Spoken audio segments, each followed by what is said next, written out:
Hello, everybody. Thank you for joining us today. We'll be joined by Melvin Manhoef in just a minute. If you've got any questions for Melvin, go ahead and queue up by pressing the raise hand button.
All right, we're now being joined by Melvin Manhoef.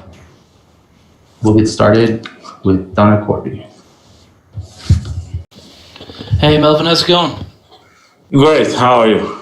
Not too bad, not too bad. This is a massive matchup for you against Corey Anderson. Of course, a big step up in opponent from your last two. Probably the toughest test you faced in the last few years. Do you fully feel the magnitude of this matchup for yourself? Yeah, of course. Everybody thinks, for me it's like a test, I know I can do it. People don't think so, but I think I can, and my team. So it's a massive fight, and I want to shock the world. So I'm gonna be here and do the best and do what I do best, knock people out and try to get a W, even if it's on decision or something else. But that's what I'm here for, This is a fight where you're a big underdog. It reminds me a little bit of when Chael Sonnen fought Lyoto Machida, and it was where if Chael won, he was a title contender, he was immediately in the contention for the belt. If he lost, he ended up, hanging the gloves up after that. Is that kind of how you view this matchup? If you win, you're very high in contention. If you lose, maybe you have to consider your career? I have two fights, I signed 2 more fights after the Bahati fight. I signed 2 more fights because before they're gonna do a show in Amsterdam in November, and then I said, okay, if you want to do the show in Holland, I want to do my farewell fight in Holland, and I said to them that, listen, if I'm gonna do the farewell fight in November, so give me 1 fight before, so I'm going to stay in shape. So that's why I signed for 2 more. But then the pandemic came, and you see there is no fight in Holland, and I fight here now. So I'm going to do this fight, win or lose. I'm going to do the last fight in Europe or wherever, I hope in Holland, and this is my farewell fight. So thank you.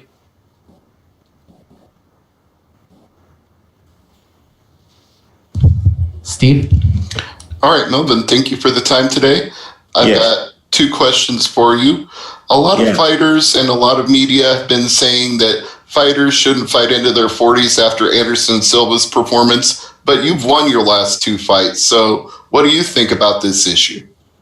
It depends on everybody himself, and I think everybody has the responsibility of their own body and mind, and I feel good, and I hope that I have a great performance, but I feel good. So the last 2 fights, I also did it, and the guys were 29 and 27, and I won them. So, and this is a bigger test and higher test, I know, but I have full confidence in it, and I'm gonna do whatever I have to do, So my body say that I can do it still. So, but we're gonna see that on Thursday, and after Thursday I have like 1 more, and then it's the end of my career, I think. Yeah. Well, and you said this is a big test, but it's also a big test for Corey because he's got a lot to prove coming into a new organization. So how motivated do you think he's going to be, especially given how outspoken he was about the last place he worked? Yeah, but this is like, this is his thing, with what he has there. And this organization, Bellator, is like, they treated me like respect and they give me this opportunity still, I think for him, it's going to be, how say this? It's going to be very, a lot of pressure also for him because, of course, he want to let the world see that, he's like still the Corey Anderson, even that he has lost his last fight. I think it's good for him. But we're going to see what's going to happen because I'm not here for him, I'm here for myself and we're going to see. Santiago? Hi Melvin, greetings from Amsterdam. This is going to be your 6th main event for Bellator. How special have Scott Coker and Bellator been for you during your legendary fighting career? Very long time, since Strikeforce, I have Scott as a special and really loyal and strict promoter, he's like what he say he does and, he take care of me, man, he take care of me. So, and I want to thank him for this kind of things that he did for me. He take me when he just signed with Bellator. He asked me, "Yo, can you still do it?" I said, "Yes, man, let's go." And I'm still sitting here now. And now he gives me on the end of my career, he gives me like such an amazing fight. I think that's for me. It's like very nice to do, on this level. To still get like top level guys and this organization. So I want to deliver the fans and a pretty fight and then I'm happy, man. What would a Bellator Amsterdam event mean to you, Melvin? Yeah, it means much. That's why I signed for 2 more, because after the Bahadi fight, I was finished and they said they came to Amsterdam. So I said, okay, then I want to do my farewell in Amsterdam because this is where I live, So yeah, I wanted to do that for all my fans in Holland. But yeah, it's a shame that it couldn't. But maybe I have still one more to go. So, but let me first see how this fight is gonna go, and then I can decide what we're gonna do. Gareth? Hi Melvin, Gareth A. Davis calling from London. How are you? How are you? Very well, thank you, my friend. Couple of things, first of all. There's a victory for you on Thursday night. How would you like Bellator to bring Ryan Bader to Amsterdam to fight for the title next year?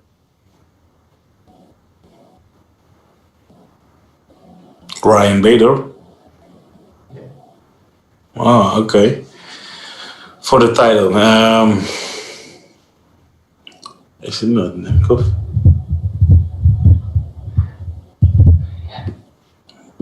Okay. If he brings Ryan Bader, I would decline. Because Nemkov is the champion, I think. But I don't know for sure. I'm sorry, I'm just being dumb. Sorry, I'm having a senior moment. I do apologise. That is really... I confused you then. If they, of course... Yeah. I'm sorry, I think lockdowns affected me in England. Okay, no problem. Yes, of course. If they brought Nemkov to Amsterdam, the champion to Amsterdam, would you like that contest? Yeah, of course I'm gonna accept the contest. If I accept this one, of course I'm gonna accept the challenge to fight the champion. Yeah, this would be nice. While I wipe my face with embarrassment, how red it is, what do you think about people going up and down the weight divisions? Because there's weight divisions for a reason, and you've been managed to go up and down all your career, even fighting, even higher than light heavyweight. Some of the guys have been. Yeah. So, what did you see last week with Lima and Mousasi that perhaps people look as big as other people, but sometimes they aren't, and that there are weight divisions for a reason? Do you think there's too much people changing weight divisions? I think, I'm not the exact perfect guy to ask that, because, I swap a lot in the weight divisions. But as I got older, it's better to cut less weight. But if your body can handle it, then it's no problem to do. But if you saw the fight against Musashi and Lima, I think it was a great fight. And I think Lima did it very great. Although he was like a welterweight, he fought then middleweight. I think Lima did great, but Musashi was like, he was like top level again, So, but he's also going to switch up to the higher level, 205, and I think some people can do it and some people can't. But it depends on the person. And finally, what are the kind of poses? What are the problems that Corey Anderson brings to you in this contest? He's a taller man. He is taller. He has a good wrestle game. He moves a lot. So all these kind of things. But I don't think in problems. I think in solutions. Because for every problem there is a solution. So if I'm focusing on all the solutions, all the problems that he's gonna bring, and I'm focusing on all the solutions that I have to make, then I think it's gonna be okay. Stephen. Hey Melvin, you said there's a lot of pressure on Corey going into this fight. Do you think he'll try to play it safe and just take you down? I don't know what he's gonna do, but it doesn't matter what he's gonna do. I think it's better what I'm gonna do. I'm gonna keep the fight standing, and I'm gonna try to do everything to win this fight. You understand? Everybody has pressure. Corey has pressure. I have pressure, but for Corey it's more because he should win for me very easy, as people say. So we're gonna see what's gonna happen. So I don't mind that. For me, it's comfortable. If I win, it's good. If I lose, people are gonna say, he's old and this.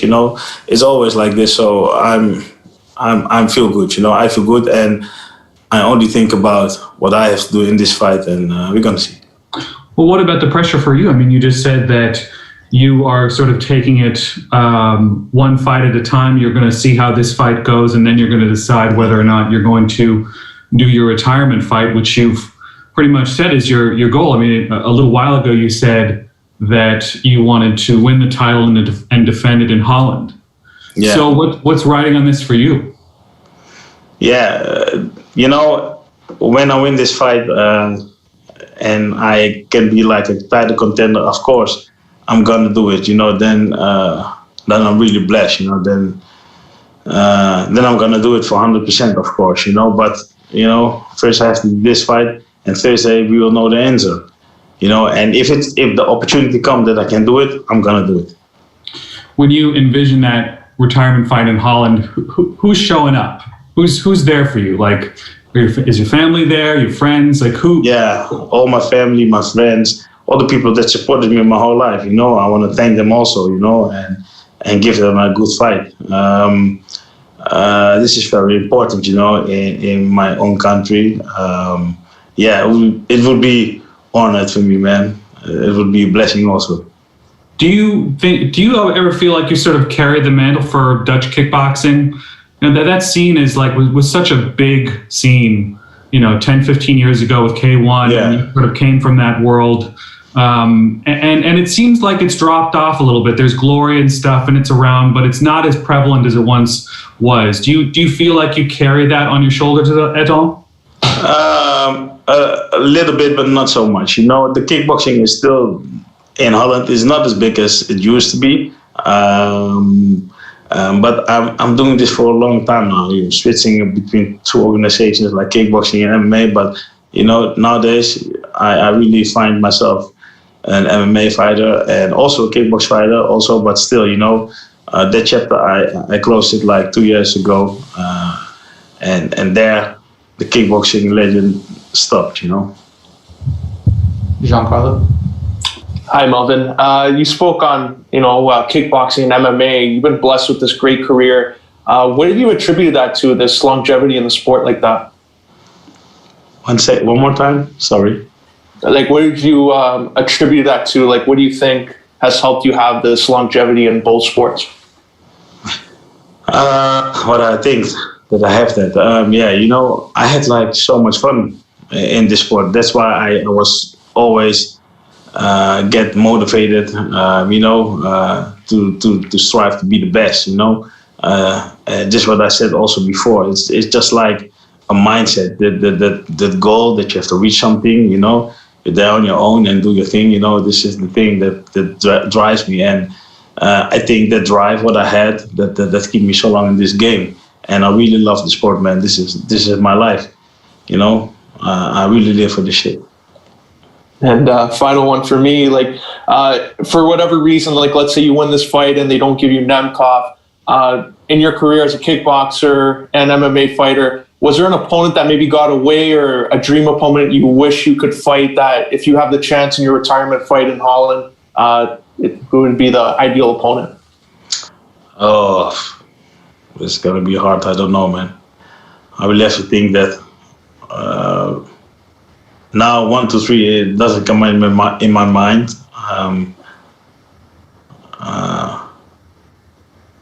No, not really. I don't know at the moment. It's all good.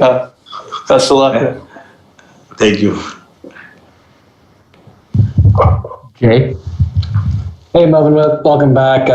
Hey. I know they talked about the kickboxing scene, but last week, Musashi wins gold, Rainier Ritter wins gold in one championship. I mean, what's it like to see that success for your fellow Dutch fighters?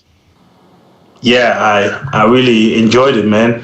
And I think, just what I said, Musashi is like one of the best fighters in Holland, I think, and the next generation, just like Janay de Ridder, they're gonna come also now. So it's good for Holland, that they have also guys who can carry on, because a lot of guys are going away. I'm going away.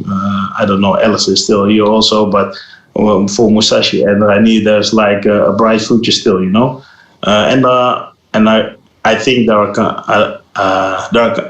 are gonna come more Dutch guys. Keep your eyes on Peter Buys, also won championship. I think this guy is a phenomenal guy also. So I hope it, man. And you mentioned it's almost this idea that you're expected to win. There's criticism that you're too old for this fight. I mean, does it motivate you? Does it fire you up to prove people wrong? Do you just tune them out? Yeah, I don't need to prove people wrong. Of course I want to do that, but for me it's only for myself, and my team. We work hard for this. You don't think that I'm gonna train my ass off and then take a plane, come to America, and think I'm gonna lose this fight. Come on, guys. I believe in myself, and of course, this is the fight game, so it's a game that's gonna hurt, and I'm not the guy who's willing to be hurting, so I'm gonna do everything in my power to win this fight. So, and it's gonna be a nice fight. That's what I know. It's gonna be a nice fight. All right, looking forward to it. Thank you very much. Ben? Hi, Melvin. So you've fought all kinds of fighters throughout your career. You've fought some of the best. Where does Corey Anderson fit in amongst those guys? If he is ranked number 4 of the world, he's one of the best. So I think if he's the best of the best and I can fight him, then I'm also best of the best. So, it's... I think I have to rank him also there. He just fought Blachowicz, and Blachowicz is champion now. So yeah, he's top level, and what I heard, they underestimated him in the other organization, and he wants to prove that he is legit, and he is. So I think he's a top contender for me. So I think he's one of the best guys that I have in a long time now. And in your career, there was some crazy moments and big wins. With a win over a prime guy like Anderson, who you've just called one of the best in the world, would you consider that one of your biggest wins? Yeah, of course. At the moment, of course. Thank you.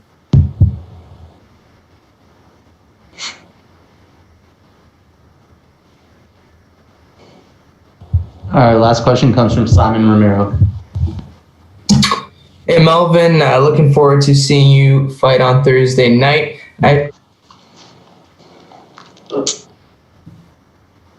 If you are to get the win on Thursday night. Simon, can you repeat the question? Yeah, my bad. I might have cut out a little bit. So the question was, if you are to get this win on Thursday, what are the celebration plans looking after a big win like that? Oh, man, I'm going to get drunk. For a long time, I haven't been drunk, so I'm going to get drunk. This is a celebration plan, man, because I can do nothing. I'm going to take something in my room and get drunk because you cannot do nothing. So this is what I have to do, man. Party with myself. Ooh.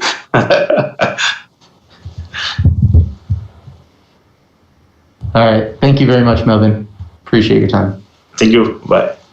We'll be joined shortly by Tyrell Fortune. If you have any questions for Tyrell, go ahead and use the raise hand button now.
New England Black Wolves, huh?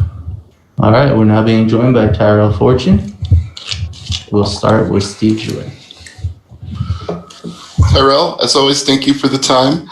My first question is actually something that comes from a conversation I had recently where a fellow reporter referred to you as a guy that's hidden on Bellator's fight cards. Do you feel that way? Sometimes, I think, there's just a lot going on. And, they have a lot going on with, if you see the moves and pay attention to what Bellator has been doing. So I just think there's a lot going on, and sometimes you can get lost in the shuffle a little bit. Well, do you feel like now you're not being lost in the shuffle now that you're being featured on CBS Sports Network in a main card fight? Oh, well, yeah, I've been in the main card before. So, it just goes back and forth. It just depends on where you're at, what's going on, who else is on the card.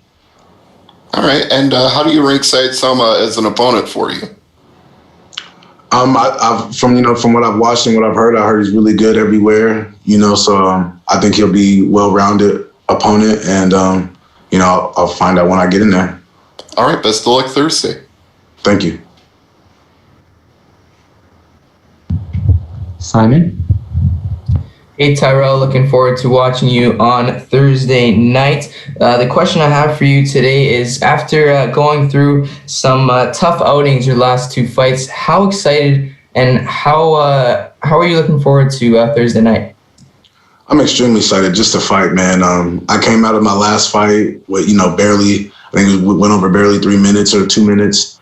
And I was just extremely disappointed because I just didn't get to fight. I felt like I had two performances in a row where I just didn't get to fight.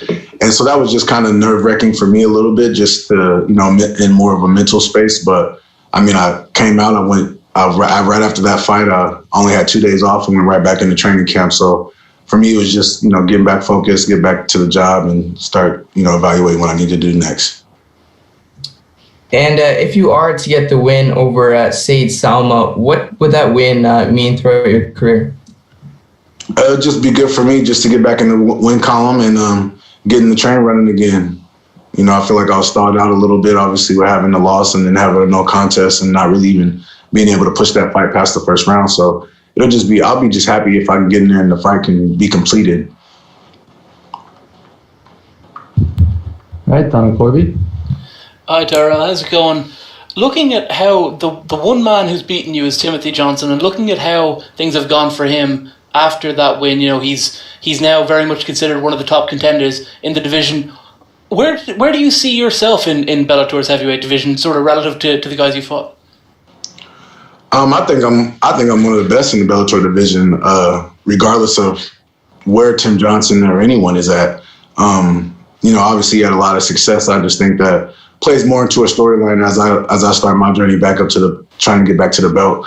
And I think it could be a great rematch in the future if all the cards fall in line. I have a couple more if that's okay. One is, who wins that fight between Tim Johnson and Ryan Bader in your opinion? Well, I think Ryan. I train with Ryan Bader, so I didn't have much time in the cage with Tim Johnson. So I made one mistake and went to sleep, so it wasn't much to evaluate. But when you look at Tim's Johnson last fight performances with Congo and Mitrione, I think Bader's a way better wrestler than he is, and he's going to have a way better shape than Congo is. So I think Tim's going to have his handful with Ryan just in every category. And what do you make of this main event? You're just underneath. Obviously, you got a legend in Melvin Manhoef. Some people maybe say he's a bit too old, but have you got a prediction for this main event, seeing the great Corey Anderson come to Bellator against a legend like Melvin Manhoef? Yeah, I think Corey Anderson's going to get the finish. Thank you, buddy. If I had to predict or bet money on it, that's what I would bet. Thank you. All right, Rick Sanchez. Hey, how's it going? Good, how you doing?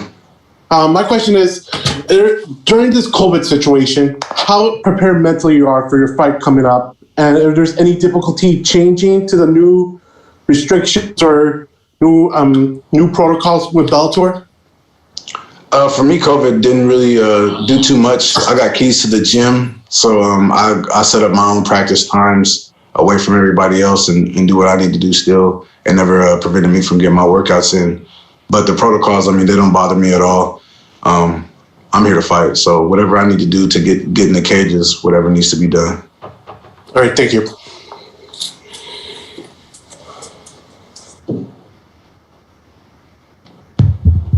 Jay, followed by Lenny. Hey, Tyrell, welcome back. Having that great start to your career, undefeated, then suffering that first loss, I'm just curious, is the mindset of an undefeated fighter different? Did it shake your confidence suffering that loss? Or on the flip side, did it take any pressure off of you? I think for me, it helped open my eyes. I started to really depict where my flaws were, where I needed to change and grow in my game. And if I really wanted to be considered a top contender, what things that I needed to add to my camp and what things I needed to add just to my training regimen. And so for me, it was just more of an eye-opener and really evaluating myself. My confidence is still there. I still believe in myself.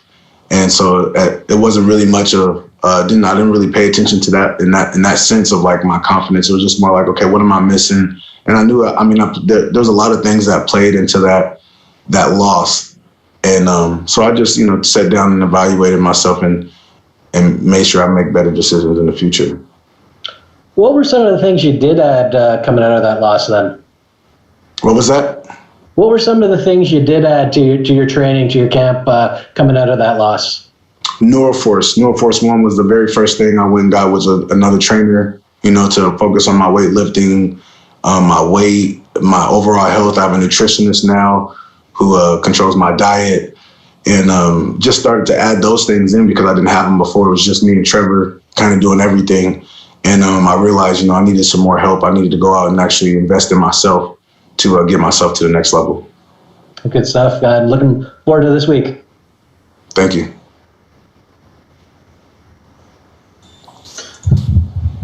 Lenny? How's it going, Tyrell? How are you? Good. So your opponent this weekend said will make his Bellator debut against you. Do you feel like how you've grown up in the Bellator banner, you've had all your fights in the Bellator cage in your professional career, do you feel like that will give you an edge come fight day? No, I think, obviously I'm comfortable. So I think, maybe just being comfortable and this guy being his debut in Bellator. So he might be a little edgy because of that.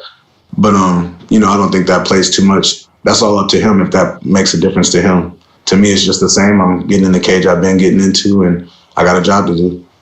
Thank you so much, and good luck this Thursday. Thank you. All right. Thank you, Tyrell. Appreciate your time. We'll be joined shortly by Derek Anderson.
All right.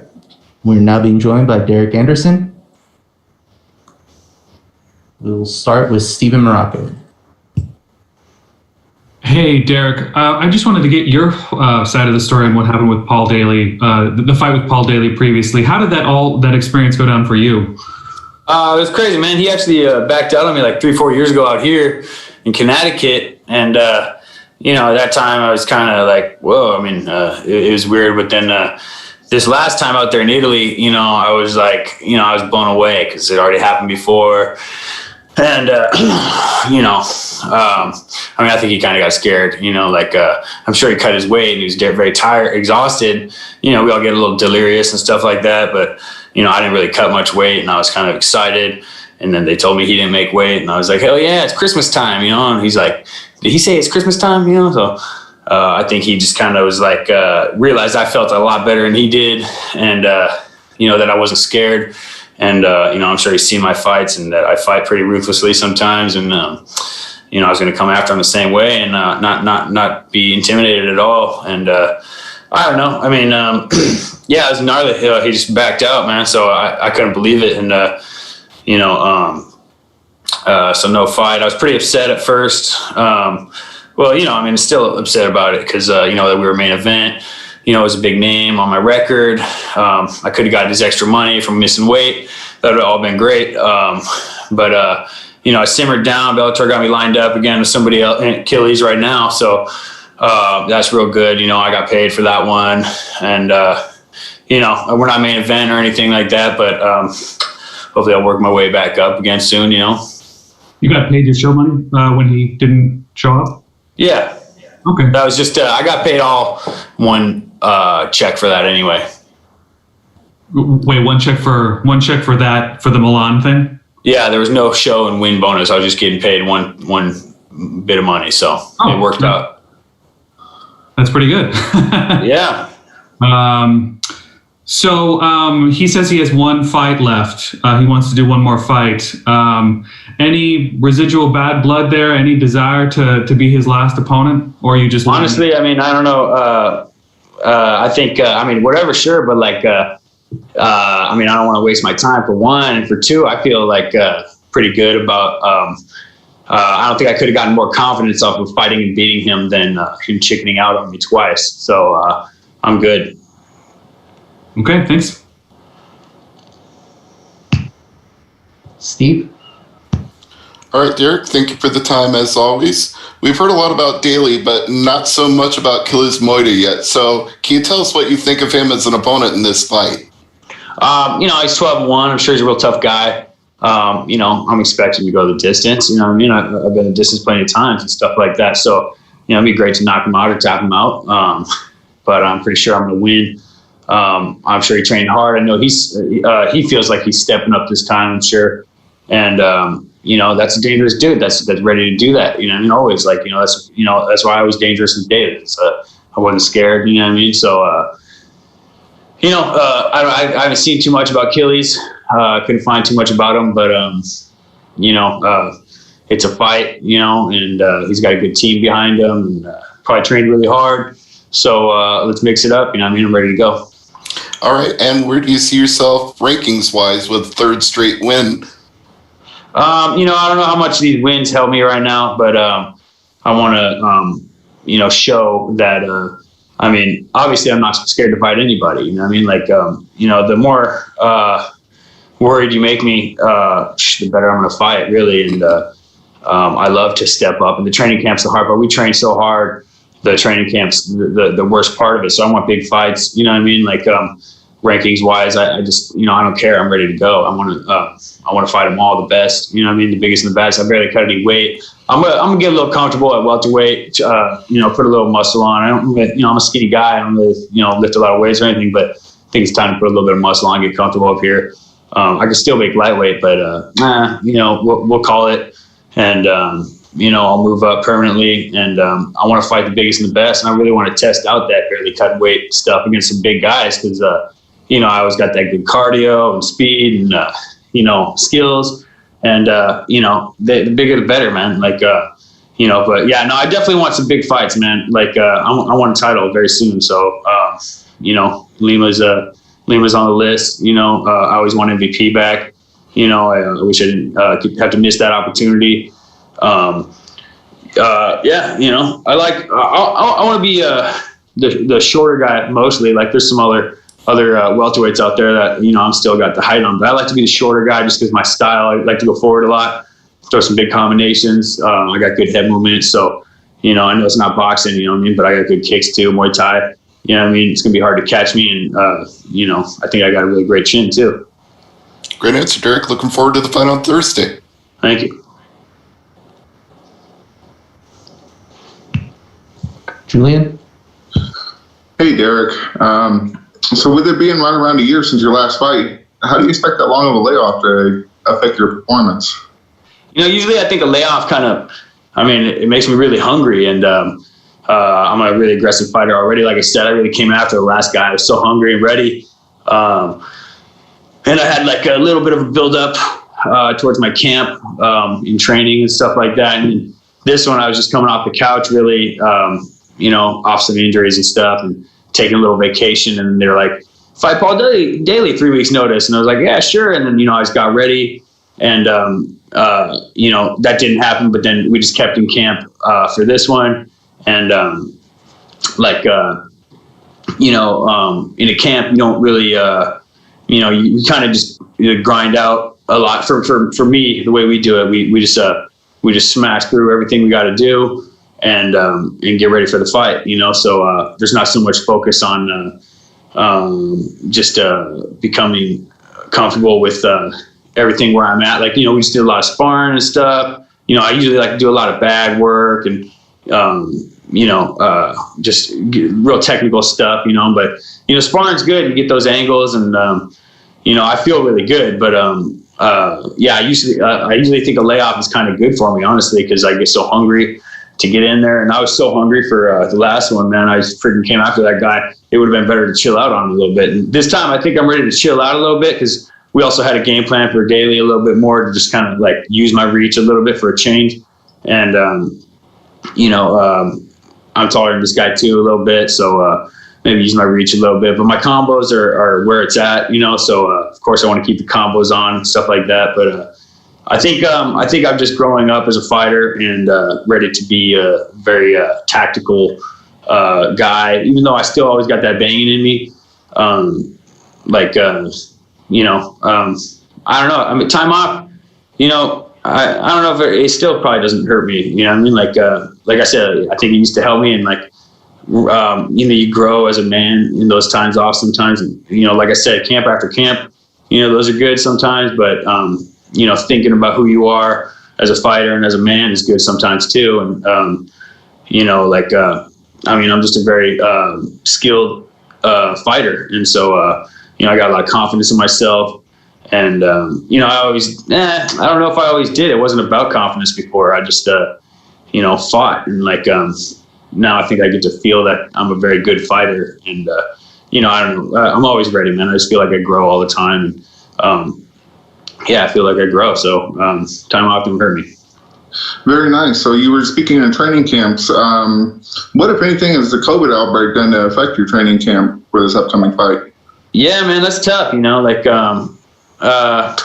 I guess it started to kind of, the gyms opened back up for me and stuff. At least, so I got to use 24-hour fitness again. At least after, I think even for the daily fight, I got to hit some treadmills and stuff. I think, which I love. I love to hit the 24-hour fitness and stuff. Training gyms for MMA training. Lots of people were doing work under different circumstances and stuff like that. And we weren't. We had some setbacks at first, but we've opened up more and more, and I've gotten it done. And we just always get a really good training camp, and that's one thing that makes me feel confident. It's just training so hard, So I made sure to do that, and I'm in great shape. And COVID, it's a hassle, but right now even we're sitting here all week long. When I was out there in Italy waiting for Paul Daly, we were just sitting there all in quarantine in the hotel, and that's tough. That's a big tough part about weight cutting and stuff. Even I barely cut any weight, but still, it's I can't imagine for some of these guys, in just the whole situation. All you got to do is sit in your room and think about fighting. So, it's a little tough, man. But we're fighters, and hey, man, they're paying us to be here and fight, and that we're lucky to be doing that still in times like this. So I'm happy. Donna? Yeah, hi Derek, how's it going? You've had a couple of fights now called off with Paul Daly, a couple of fights with Michael Page called off as well. Are you kind of sick of these Brits at this stage? You want to just fight Americans now? I'm just sick of because even getting paid for these fights, it's not it's not doing anything for my career. It's just kind of extending my extending where I am right now. And I'm trying to move up. Like I said, I want big fights, and I'm trying to move, getting paid for nothing and surviving all years, whatever. But, I want to go do the work, man. And I want to fight. And, it's not about Brits or Americans or anything like that. But, and like I said, I do want MVP. Daly, I'm kind of over at this point. He backed out on me both times. Me and MVP are 1 for 1. And, I was definitely injured, but, I just wish I fucking bit my lip anyway and fucking did that one. But, it's whatever. So whenever it comes, I'll be ready. And, I don't care about Brits or whatever, anything like that. But I just want to fight, man. I'm tired of waiting because it's not anything for me, money or not. You mentioned that you like being the smaller opponent. Obviously, you would be a whole lot smaller than MVP if you were to fight him. He's a guy who likes to control that distance, control that range. I mean, how would a game plan against someone like a Michael Venom Page work for you? How would you get inside that distance without getting hit with one of these sort of hammer blows that he likes to throw? Well, I think I'm really good at bringing the fight to people, and moving on me or not, trying to throw a good shot to time me or not, I got good timing myself, and better watch my timing on your timing, and I could take a shot better than anybody too, so hit me, man, let's go. That's one thing that's real good about me is I'm a good fighter, and I think he knows that too, and a lot of people know that, and that's why the fight got set up in the first place a couple times, because I'm always ready to fight. Man, you hit me, I get excited, So you've seen a few of my fights, we start trading blows. The guy tries to high five me, you better watch out. Because I'm about to get excited. I've never been pissed off at somebody. So if somebody taunting me would be great. I want to be pissed off at somebody. I hope he taunts me. You know what I mean? Like, I've never seen any taunt from him or Daly, and I've heard that they're both assholes or whatever. And like, you know, I want to be mad at somebody, man. Like, there's this fighting, you know what I mean? And I sure have a good time doing it. But, you know, I remember a lot of times when I was younger and getting mad at people, I felt pretty unstoppable, you know what I mean? And, you know, it's just that's a good fight. Everyone thinks he's tough, man, and I just want to do it. So, you know, I like to do that kind of thing. You know what I mean? Like, you know, I just want to step up. Thank you. Simon? Hey, Derek. Nice to speak with you once again. Wishing you the best of luck on Thursday. But the question I have for you today is your last few fights have went to the judges' scorecards. How are you looking to change that in your fight on Thursday?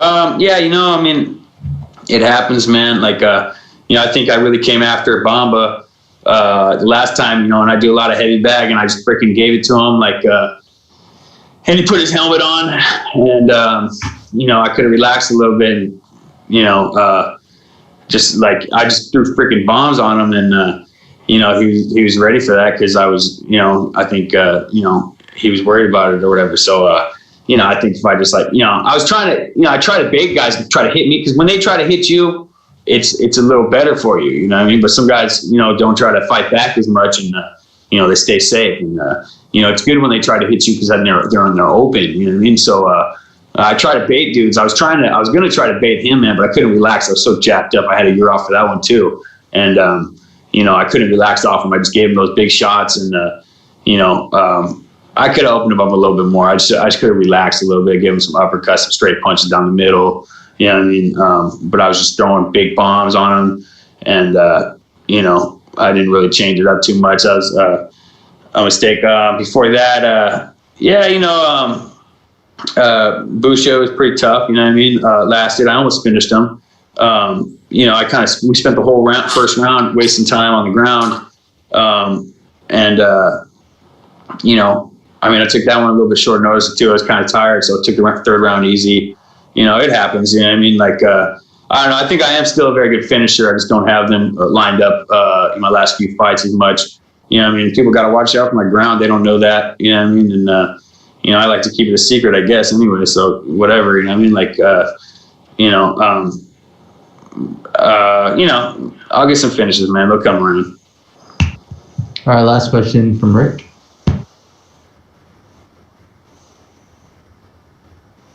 How are you? Good, brother. How you doing? Good. My question is, during like your layoff, there were any frustrations going on? Like now you're coming back to Bellator, or any frustrations coming on to, you know, going to get any fights coming up? You know, there's always frustrations, man. You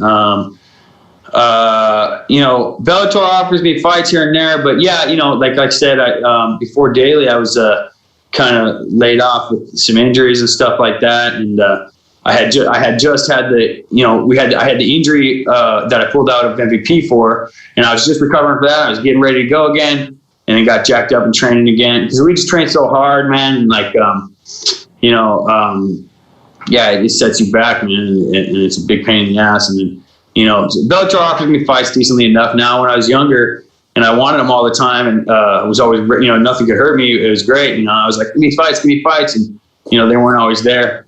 But now they seem to be there more than I'm ready, which is unfortunate. But, you know, I'm tired of letting things get in my way, you know, car accidents or whatever, you know what I mean? Like, I think, you know, like I said, you know what I mean? Like, I don't know, maybe I could have gotten some shots or something in my groin for that MVP fight, because I wish I just did it anyway. And I was in great shape for that fight, you know, so I was like, I couldn't really train, but I felt like I didn't even need to that much anymore, because I was in such great shape from coming off the last one. And, you know, I just don't want to let things hinder me, you know what I mean? Whatever I got to do, get shots or, you know, ignore things. I'm real good at ignoring pain, but, you know, I don't know. You just want to be the best you could be. And like, you know, I'm just tired of waiting on anything, man.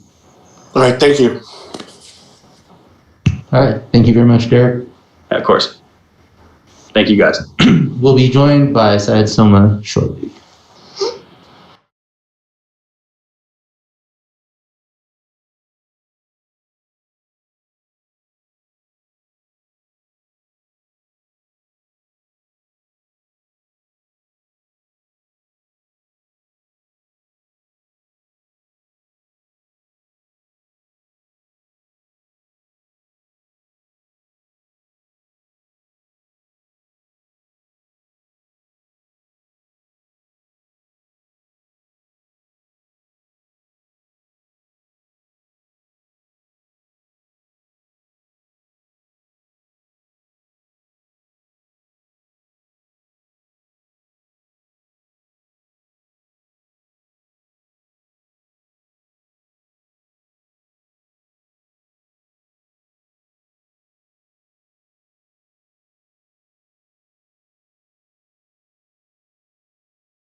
All right. We're now being joined by Syed Sowma. If you have any questions, use the raise hand feature. We will start with Steve Jewin. Syed, thank you for the time today. My first question for you is about how ready you feel for Tyrell Fortune. You've got a half dozen or so wins in a row on your record. So what do you feel about this next level up going to Bellator? Hi, I feel pretty confident in my abilities. I've been training with high-level people for quite a while, so I feel pretty confident. I think I'm up there, ready to compete with the higher-level guys. Were you surprised that Bellator offered you a featured fight on the main card right away for your debut? Yes, I was very surprised and pretty happy about it too. All right, best of luck on Thursday. Thank you. All right, Rick. Hey, how you doing? Hi, how are you? Good. My question is, now you're on with Bellator. Now we can see, if there's any surprises we're going to be expecting for this fight coming up? Any surprises? I don't know. I've watched a couple of his fights, and he's very the same style every time. I expect that. I think. I don't know how long he's been in the MMA world, but it looks like 4 years. I don't know if he's been training before that, but people don't grow that drastically between fights, So I got an idea of what would happen. All right, thank you. You're welcome. All right, Donna. Hey, how's it going? A win over this guy. Obviously, he's a big name in the division. He's coming off the back of, not the best run in terms of results. But where does a win on Thursday put you in the Bellator heavyweight division? To be honest, I'm not really sure. I'm just getting used to all of this. It's like a new, it's like a worldwide promotion. I have no idea, honestly. I'm just trying to do this step by step. Try to get this win and then go from there. You feeling comfortable being in such a big promotion? Obviously, there's a lot more things like what we're doing right now, these media things, and you have to do the quarantine now because of the whole. Yeah, so I'm just going step by step. Like I said, I have to deal with it and do what I can. I like it. I'm happy that I'm here now. All right, looks like we lost Donna. Okay. We'll go to Gabriel. I don't think you answered this question all the way. Gabriel, your line is live. Thank you. Hi, just wanted to ask, what's it like from your experience personally? Obviously, you talk about doing more media, but you go from the lower level to now, Bellator, it's going to be televised and all this other kind of stuff. What's that experience like for a guy coming up? Man, it's kind of crazy, you get all this, attention all of a sudden, and people, you see how people started noticing you, and then they tell you hey, you actually noticed before, we just didn't say anything yet because you weren't ready. But so it's pretty crazy. Yeah. What's been your favorite part of being on the big show? I don't know yet. I can't put my finger on it, but I enjoy it. Fair enough. Final question, just what do you want fans to know about you, as this is probably going to be their first introduction to you for a lot of people? Just keep an eye out, I think I'll surprise people. I'm a smaller heavyweight coming from a regional show, but I believe in my skill and my training, so just keep an eye out. Thank you. Good luck. Thank you. All right, our last question comes from Simon Romero.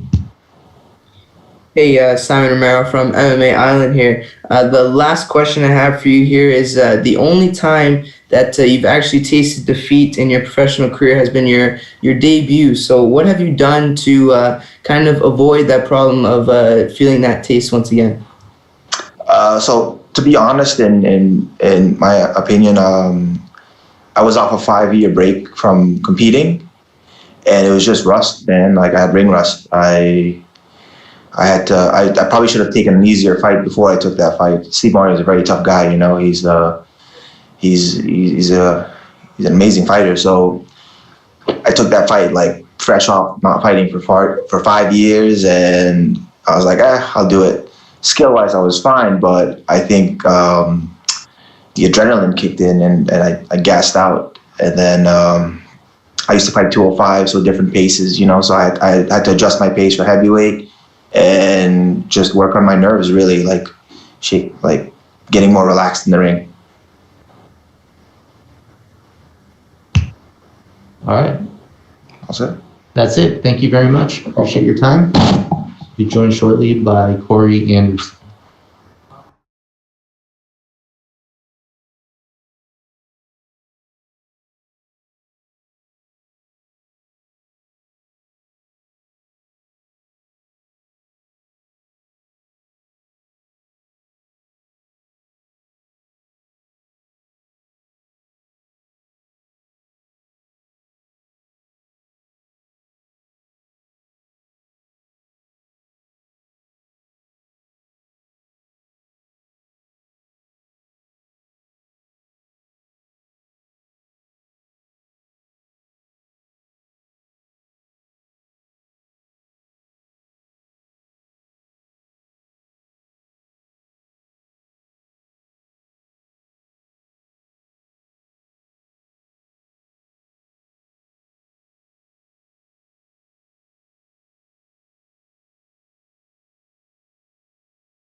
All right, we're now being joined by Corey Anderson. We will kick things off with Donna Corey.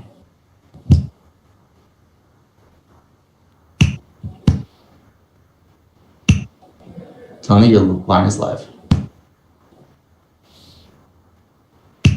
All right, still having audio issues. We'll go to Steve June. Corey, thank you for the time today.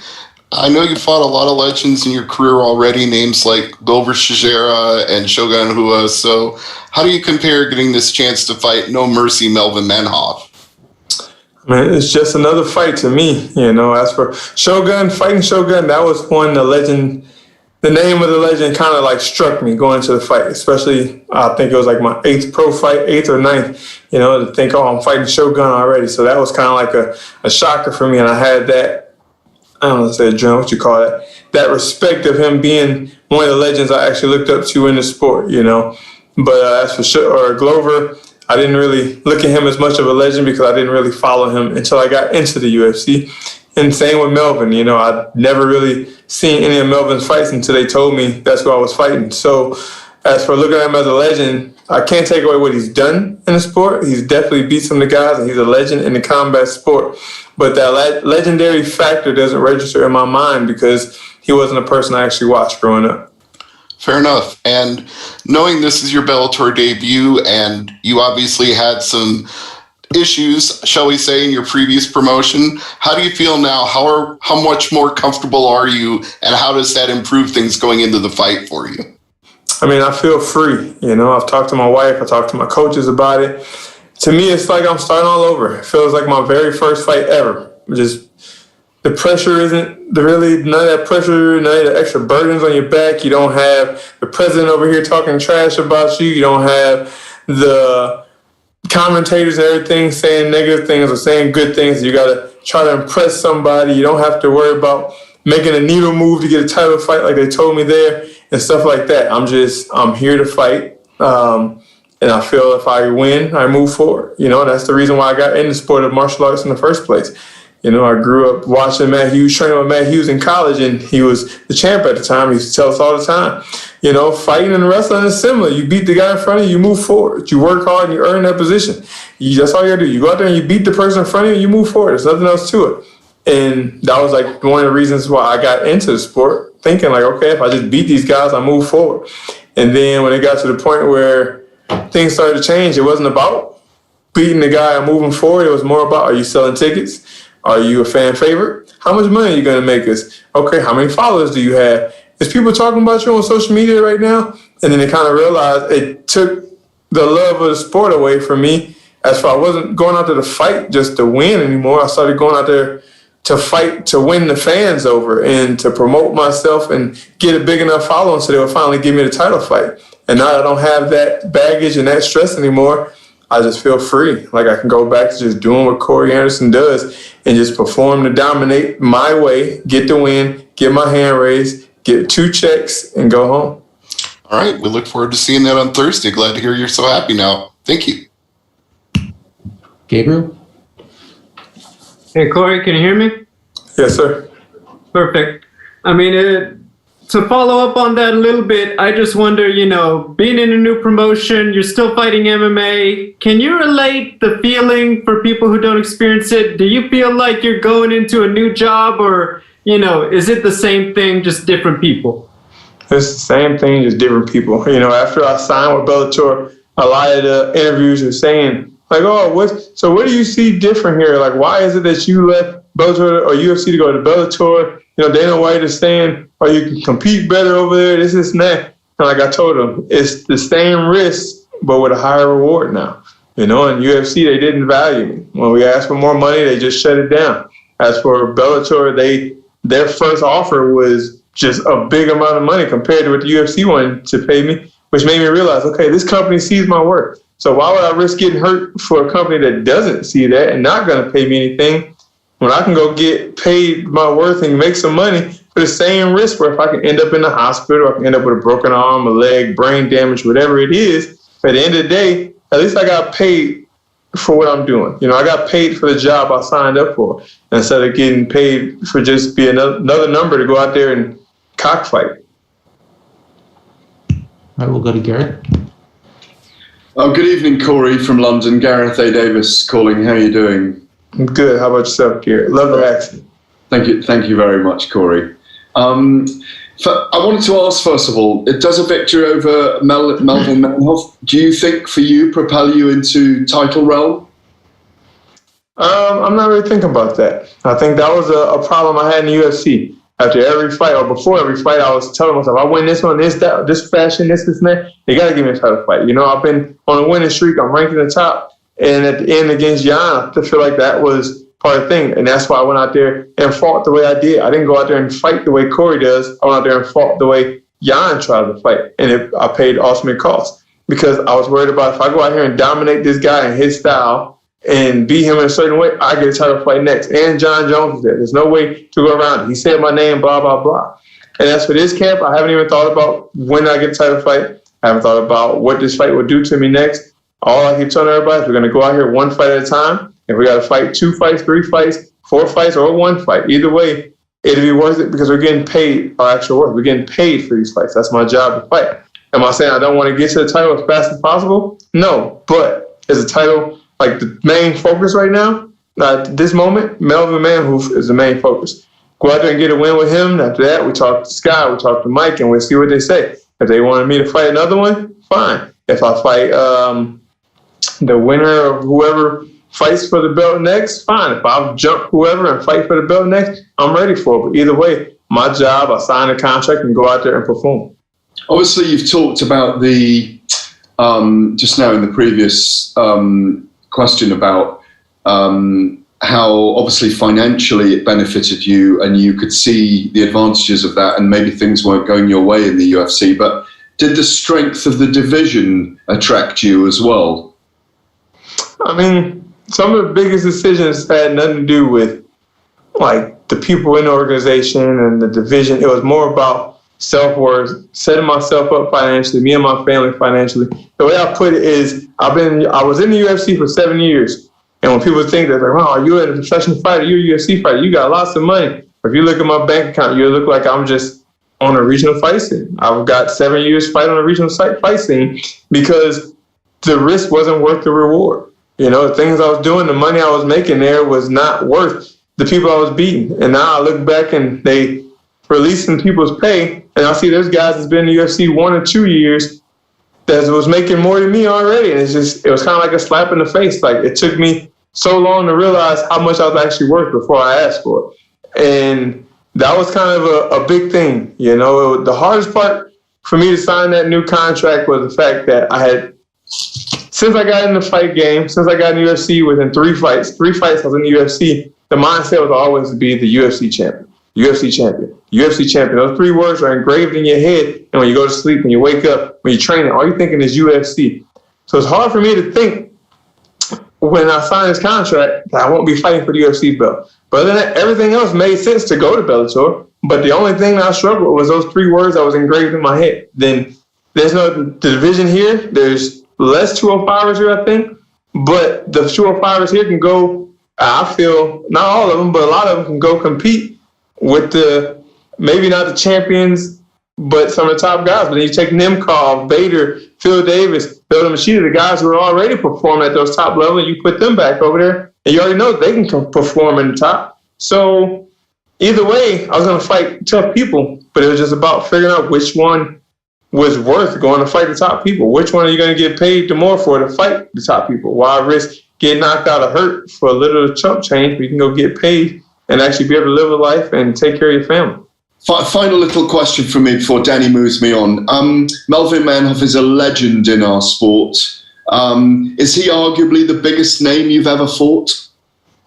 No, I don't think so. I think the biggest name I fought was Shogun Rua or Glover Teixeira. You know, Melvin has definitely done his thing. He's beat some of the best in the world. He's been in a lot of promotions, but I just feel like his name isn't as well known in the fight industry as those two, Shogun and Glover. You know, those guys, like both of those guys fought John Jones, you know, who is today our pound for, well, can't say pound for pound now because it could be, but our GOAT. We still say he's the GOAT. A lot of people still say that. Can't take away that from him.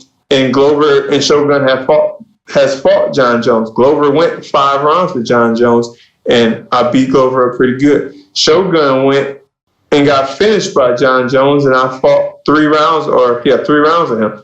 So I think those are the bigger names than Melvin, but Melvin is in the top 3 for sure. Steven? Corey, you were talking about trying to fight a certain way to get a certain result in the octagon, you know, title shot, whatnot. Do you think that being in Bellator will actually change the way you fight? Yeah, like I said, it's a new beginning for me. So being in Bellator now gets to take me back to the way I fought when I got here, you know? The way I fought prior was just to win. My coach in college always told me, you don't go out there to win like today's cool. You don't go out there to win by 1 point when wrestling. You don't go out there just to coast through. You go out there to dominate. You impose your will on a man. And he was my fight coach for a little bit too, and he said the same thing. We go out there, we're going to take these guys down. You're going to make them carry your weight, and you dominate. You're going to make them want to quit because they're carrying your weight for 3 rounds. You just put it on, if it's standing, if it's in the clinch, if it's on the ground, you're just putting pressure on them constantly, and make them go through a living hell. And, you know, I feel like I can fight that way again here. As for in the UFC, when you would do that, it was, this is boring. This guy's boring. Boo. This guy sucks. Stand him up. And that's the stuff Dan White and Mick Maynard and all those see.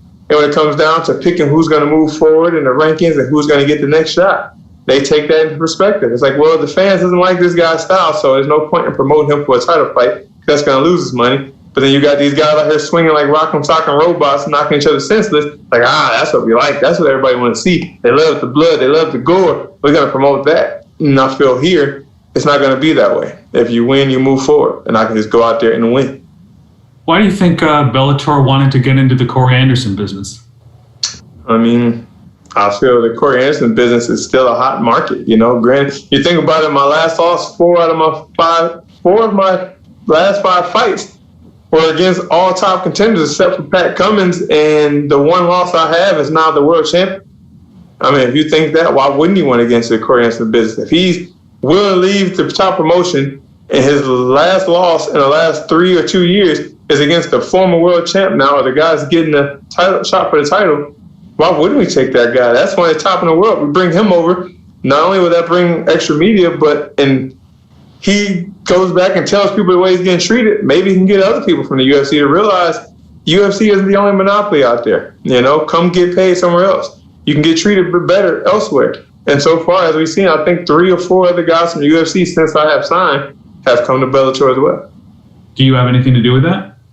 No. I know I've talked to a few people about it, but not the 3 that signed. The 3 that I know that signed, I had nothing to do with it. 2 of them I know we have the same management, and I think he actually said something to them about the way things went for me coming over here, and that might have played a role, but I never said anything to them personally. I spoke to the media, and maybe they heard my interviews. I would like to think I had a little impact on it, but I won't take credit for it because I don't know them.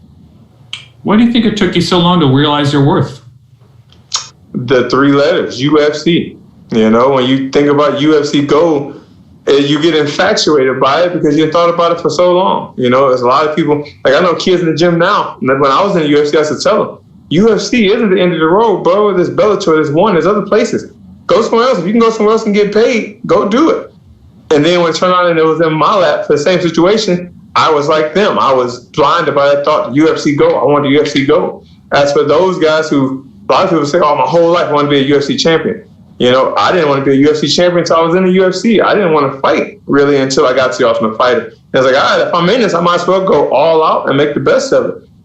And, you know, it's just when you are stuck in your way, a person like me who, when I have a mindset to do something, I usually do it. And the fact that I always told myself, I'm going to be the UFC champion before I retire, for the fact to think if I was to leave here now, I would never meet that goal. And I feel like that was probably the reason why it was so hard for me to go ahead and just say, all right, it's time to part ways.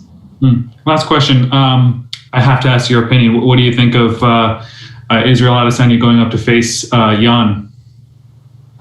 It's a fight that the UFC will make, you know. Like I said in the other interview, you think about the 205 division, you got Murata and Glover fighting this weekend, which is number 1 and number 2 versus number 3 or 4, whatever it is, which would be a title contention fight you would see. But why in the world would you book the same week that fight is booked? You book the 85-pound champ versus 205-pound champ. Now that means the winner of this fight next weekend just has to wait or fight someone else. And the way the UFC works is like if you decide to wait, they're going to try to put somebody in front of you that's willing to fight one of the top guys. And if you don't wait and you go out there and fight, you can take the chance of losing, like I did against Jan Blachowicz. And that's just the way the game, the cards fall in the UFC. It's about what's going to make them the most money. It's not about what makes the most sense anymore. All right, we'll take 1 or 2 more. Donna? Hi, Corey. How's it going? Sorry about the connection issues earlier. If you stuck with the UFC, if you go to Bellator, the chances are you were never going to end up getting that matchup with John Jones. He seems pretty intent on moving up to heavyweight. Does that disappoint you a little bit that you're never going to get that fight? You find a way to make peace with it. You know, at the time, when I was still in the UFC and all that stuff was going on and he was out and everything, it was kind of a thought in my mind. But once I leave, you break bread with that. You know, my drama and my beef with John Jones is behind me. And when I put that behind me, I made a public apology to John. I personally reached out to him and apologized to him for things I had said in the media and the things I said to him and crashing his meet and greets before. And like I said, you just mature. You learn how to put things like that behind you. It doesn't really affect you anymore. So you're not going to be doing any more shenanigans trying to get a matchup with Vadim Nemkov, no? Nah, that's behind me. I've matured. Thank you, buddy. All right, we'll go to Lenny. How's it going, Corey? How are you? Good. How about yourself, Lenny? Yeah, I'm good. Thank you for asking. So with the move over to Bellator, I know a lot of people in here have been asking you about the move to Bellator and the UFC, but it's quite a hot topic. You know, when you got announced from Bellator, you know, the MMA community kind of crashed a little bit. They were a bit surprised that you went over to Bellator. So, and what Scott Coker has said about the light heavyweight division, he said that he believes he has the best light heavyweight division in the world. Is that same with you? Do you think you're in the best light heavyweight division in the world? I feel like I'm in the midst of some of the top in the world. You know, there's you never really know who's the best in the world till the two top guys fight. But I know in the UFC I was in the top, and I know here I'm in the top. I just know the top here and the top there are the elite 205ers in the world, period. Can you say the 205 here is the actual best until somebody beat John Jones? It's debatable. Now that John Jones has moved on, yes, Bader did a lot of great things and Nemkov beat him, but at the same time, you got to give respect to John Jones. You can't take away what he's done.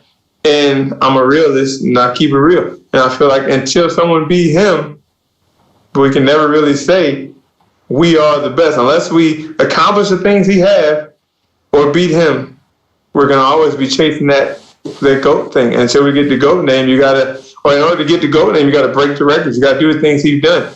And so far, I haven't seen anybody do that. Can we all compete with John Jones? 100%. As we see in his recent fights, he's been going decision. I think he lost the actual fight against Dominic Reyes, but I think the top is here, and there are some top guys there, and the top guys here can definitely go toe-to-toe with those guys, and we'll win for any given day. Look at Michael Chandler. He just left here and went there, and right away got thrown into the alternate for the title fight. But I would never claim who's the best and what's the best until the best actually match up and prove themselves. All right, we'll take our last question from Giancarlo. Hi, Corey. This whole pandemic has been a really difficult thing for some fighters to get training in. How have you adapted your training to make sure that you're prepared for your Bellator debut? I prepare for my training the same way I prepare for anything. I'm a grinder. I'm a hustler. I'm gonna make way and make things happen. When the pandemic hit and all the gyms got shut down in New Jersey, I literally have a garage at my house, and I have cars and toys in there. I put everything outside and just matted the gym out. Got the few guys I knew that had jobs that would have to be COVID-free and would invite them over and train. Then as time went on, I ended up buying weights and installed weights in the garage. And I ordered heavy bags and jump ropes and resistance bands and ground and pound dummies and everything you need to start a gym up in my garage and to stay focused and keep working. And this was before the Bellator announcement came, before I signed with them. And then by the time I signed, the gyms were back open. And then I was able to get in contact with my coaches and realize it's time to go all gas, no break. And to put the grind I have been doing the whole quarantine lockdown, the COVID lockdown, on top of the things we've been doing since the gyms opened back up, I just feel phenomenal. I feel confident. I feel ready. Like I just said, I feel free. The mind isn't stressing like, did I do enough? Did I cover all the bases? We've been working nonstop since the last fight. As soon as we got to the hospital, we went back to work.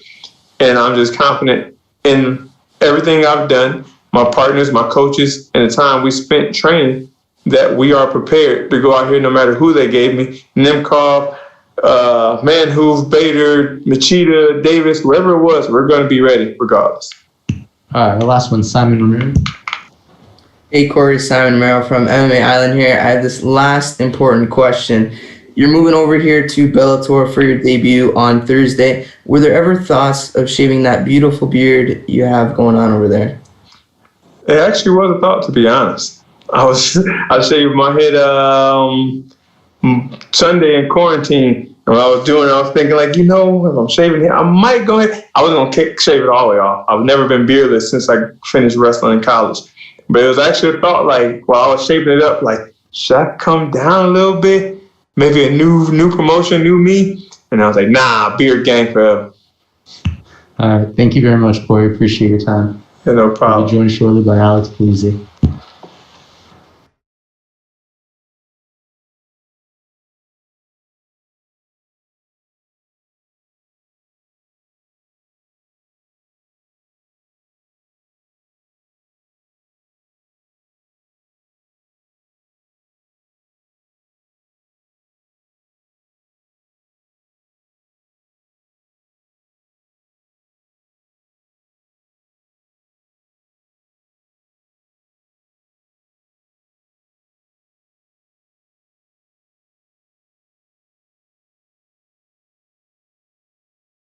All right, if you have any questions for Alex, go ahead and press the raise hand button now.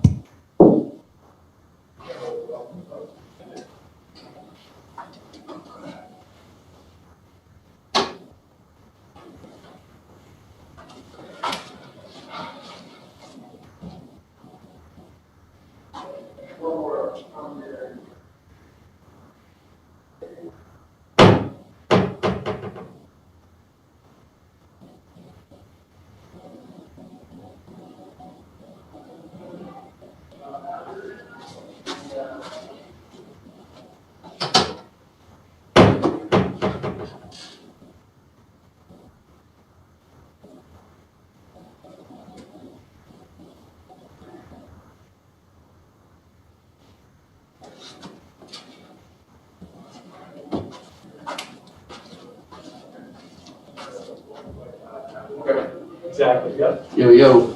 Hey. What's going on, Doug? Have a seat here. Me. Cool. This camera. Yeah, you'll hear questions from me over here, and then you can just continue looking straight at the camera. Righteous.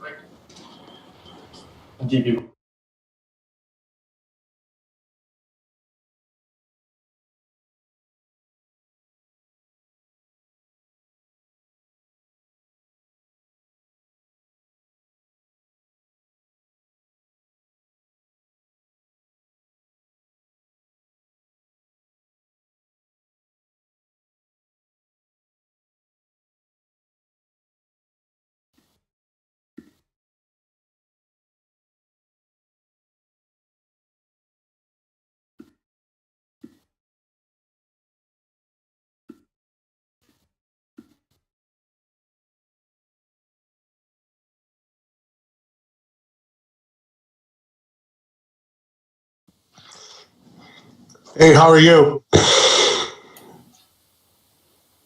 Hello? Hello?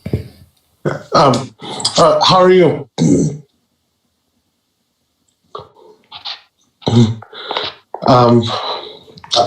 Okay, go ahead. Can you hear me? Oh, yeah. All right.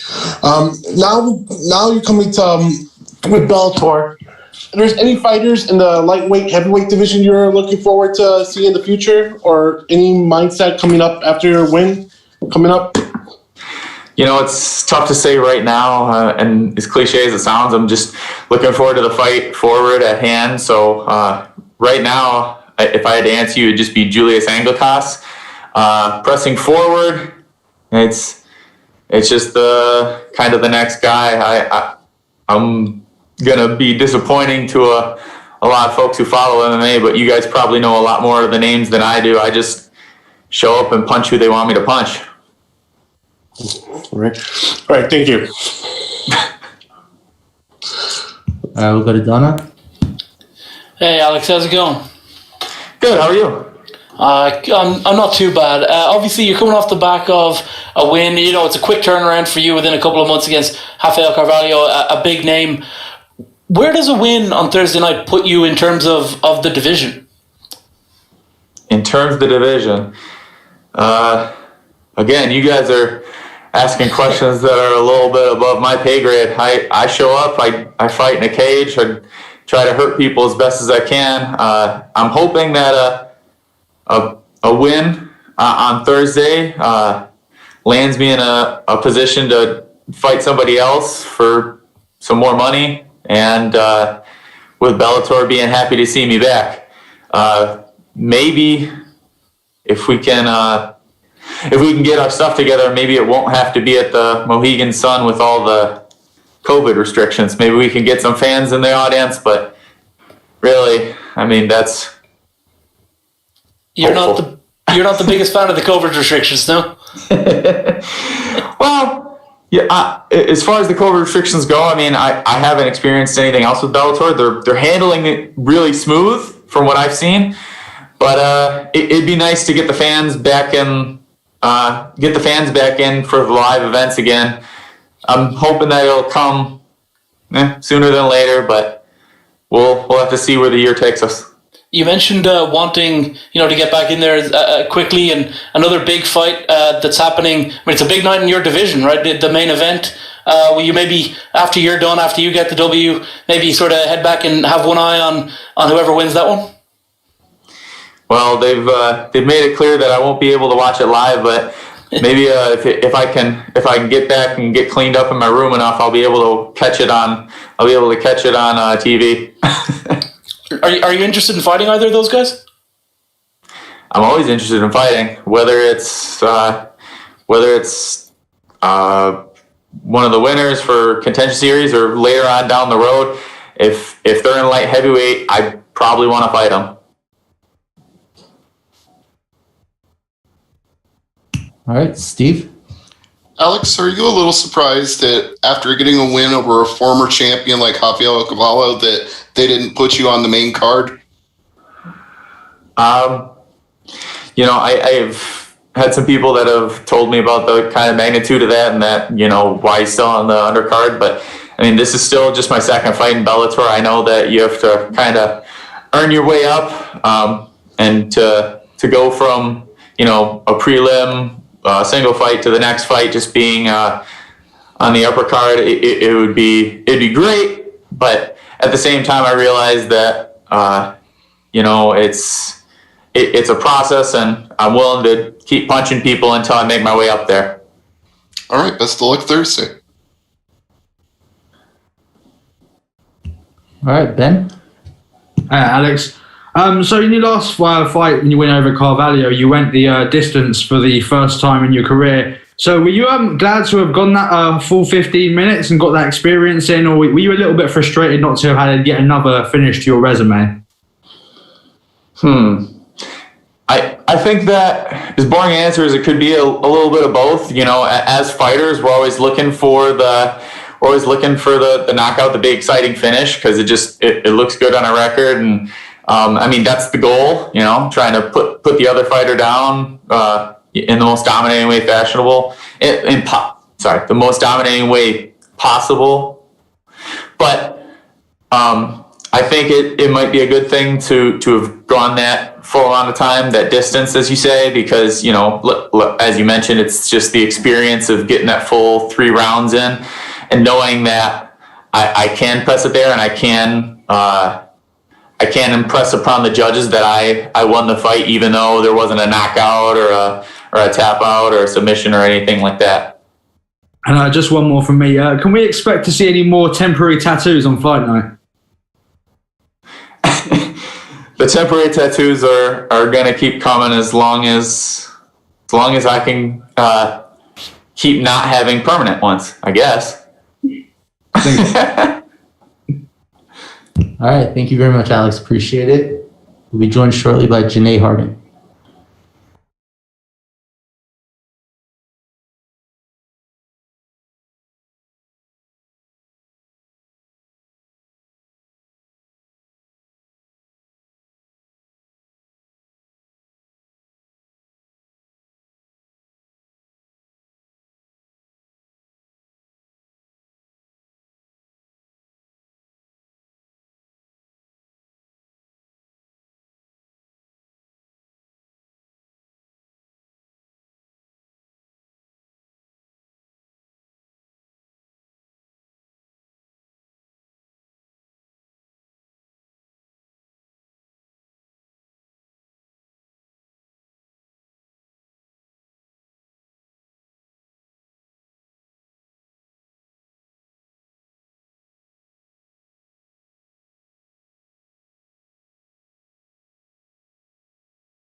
All right, we're now being joined by Janay Harding.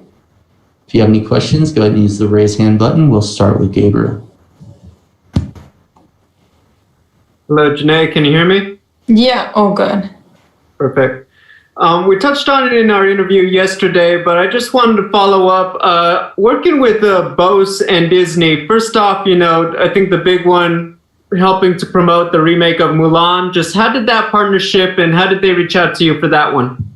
Yeah, it's crazy. They just reached out to me over Instagram, just slid into my DMs, and I guess it was something that, of course, like I wanted to do straight away. It was their marketing team that they'd partnered up with, and then we just looked over the deliverables, and I was like, for sure, like either way, I would love to get on board with this. I gave them my fee, and there we go. Like it's just some of the kind of new options, I guess, especially with this new world. We need to collaborate more on social media and get that kind of virtual connection a little bit more, especially considering the retelling was all premiered on Disney Plus instead of as the original plan was to be in cinemas. So yeah, it was really good for me. Do you think that Kat Zingano will fight Chris Cyborg next, and how do you see that fight going?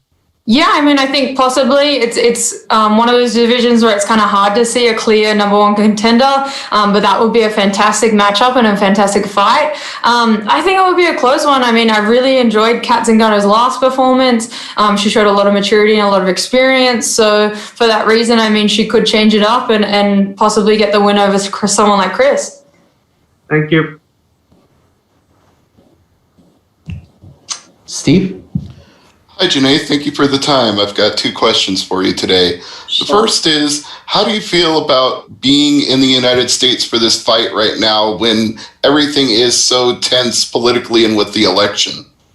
I know, it was super crazy. It was really only until like Friday that I realized that I would be here for the election. It hadn't even crossed my mind. And then now that I've got my other corner, Mallory, here, and she's also kind of, I guess, expressing like the intensity of the election, and then even the fact that her hometown Denver, they're starting to board up some shops and stuff. I'm really starting to understand the credibility of what kind of time it is right now, and it's crazy. I mean, like in Oz, we try to keep pay attention to the election over here because what happens over here does affect us. But at the same time, all I watched was like the first debate, and then now I have no idea what's going on in a sense, and I've just been concentrating on this fight. It'll be super interesting come Tuesday how everything goes and what goes down. And do you feel like your fight here with Jesse Miele is a good distraction for people? I hope so. I really hope everyone's kind of, paying attention to what's good in the world. Sports, especially. We had a good card last Thursday, and we have another one this Thursday. So I'm hoping you guys kind of tune in and guess take your mind off the negatives in the world at the moment. All right. Thank you very much. Thank you. Okay, Donna? Hi, Janay. How's it going? Good, thank you. How are you? Great to hear from you.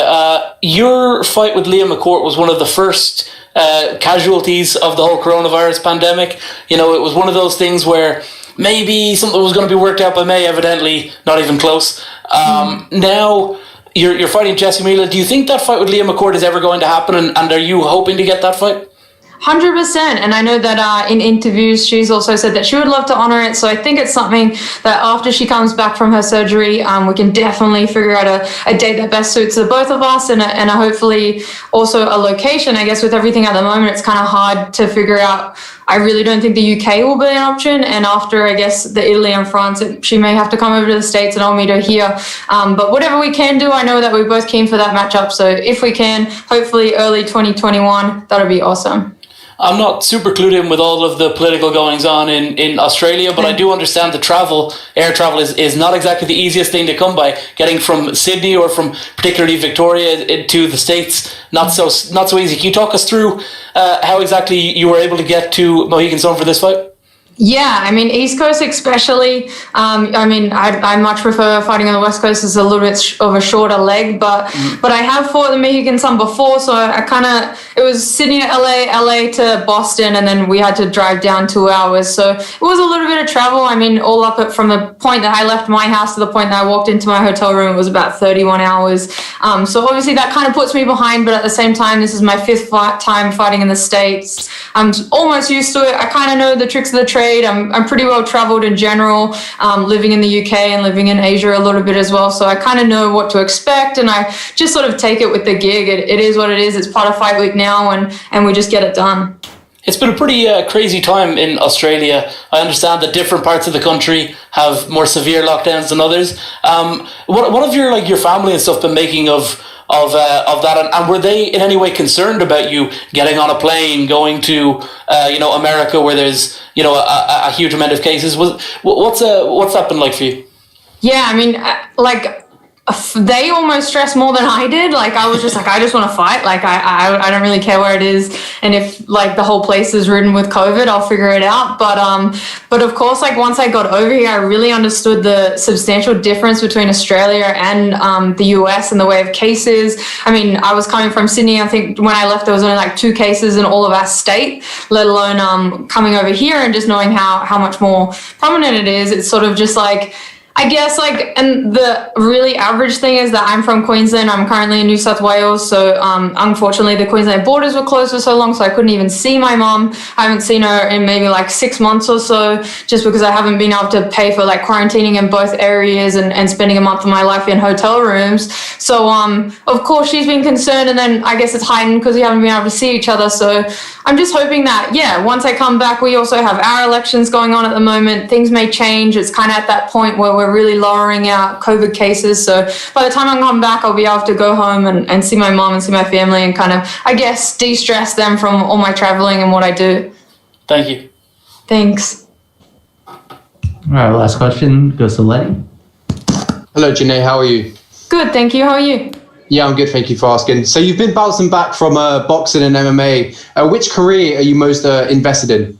100% MMA. I've let boxing go now, and I knew that as much as it was improving my striking, it was also sort of taking away my attention from the things in MMA that I needed to work on the most. So now it's all MMA, and I'm really focusing on getting that belt. Yeah, so we have that said. Your last fight was a boxing fight, and that was almost a year ago. Was it with the year away? What have you kind of learned why you haven't been able to compete? Well, I've been super lucky. As much as COVID kind of hit at the start, of course, it changed the training regime up a little bit. And then the other thing is, it closed some of my gyms that I used to go to. So I ended up changing gyms. But all in all, it was for the positive. I'm now working with a really solid team. Everyone's super consistent. The facilities at my new gym, King's Academy, are really, really good. So it's almost been a blessing in disguise in a sense. And I've started working on those things that I was neglecting and I needed to work on. So now I feel like I've definitely fallen everything into place, from working on that boxing to now adding in the wrestling and jiu-jitsu a little bit more and kind of being a little bit more of a well-rounded fighter. Thank you so much, and good luck this Thursday. Thank you very much. All right, thank you very much, Janay. We'll be joined shortly by Jalen Bates.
All right, we're going to be joined shortly by Jalen Bates. If you have any questions, go ahead and use the raise hand button at this time.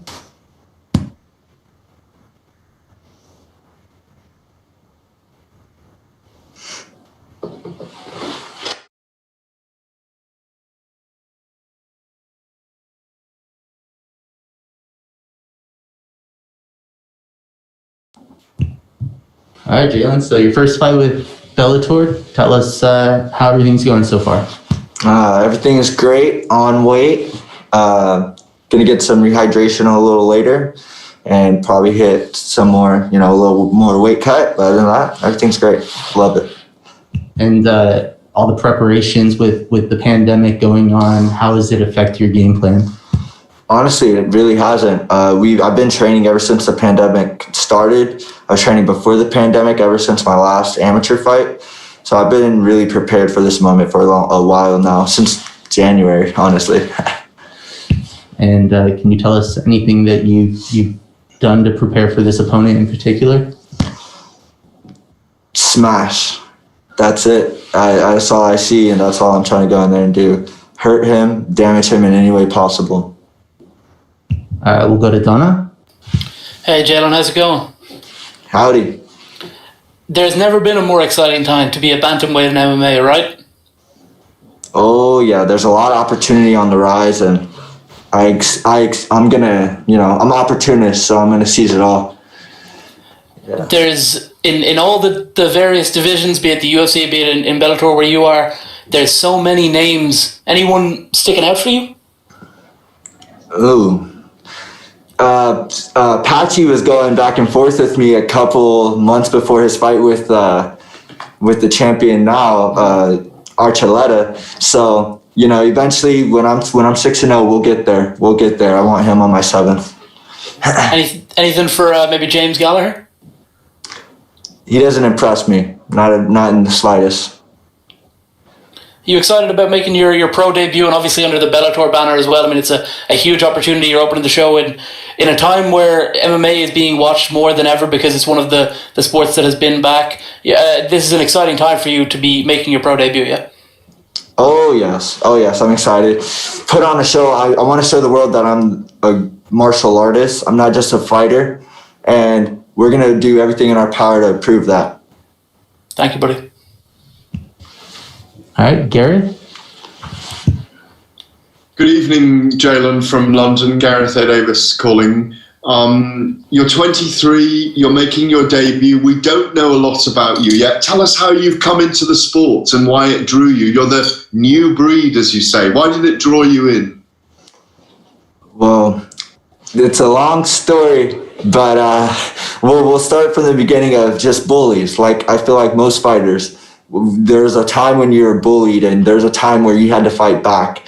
And there's a time when, in middle school, I was bringing the whole crowd to fight one bully that everyone thought I was just going to lose to. And that was not a good day for him. So that was the start of everything. And ever since then, I knew I wanted to be a MMA fighter. Ever since a girl showed me my first arm bar. So I was like, this is dope. This is sick. So, yeah.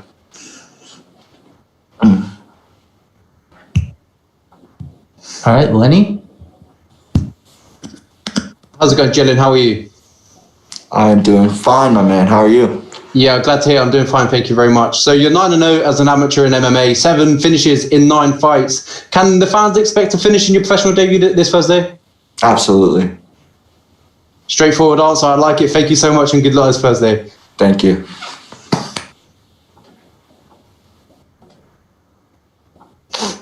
We'll go back to Gareth. Sorry, Jaylon. I don't know what happened. I got cut off then. You were just telling me back in middle school you were getting bullied. It was a fascinating start to your story. Yes. Yeah, so everyone thought I was going to lose to this, this renowned, the popularity contest never stops no matter where you go. Mm-hmm. And since then, he brought the whole school. I had 4 friends with me. Well, one was my brother, so I had 2 friends with me. And ended up beating him in front of the whole middle school. And Never got caught though, so that was awesome. But it was always fighting bullies growing up and learning to defend myself in peculiar situations because I was a skinny guy. I'm still a skinny guy. So on that day when he presumably he was the school bully then, and he was putting his weight around, probably a much bigger guy than you as well. Oh yes. I'm still. He was maybe a couple inches taller, but you can tell he had more meat on his bones. But as skinny guys, we cut. You know, it hurts way more when we hit you. And what did you know at that point? Had you kind of known in your life at that point you were always going to, you weren't going to back down, if you know what I mean? Oh yes. I knew that any confrontation that was going to be brought upon my doorstep that I would confront in full force, and I wouldn't be scared.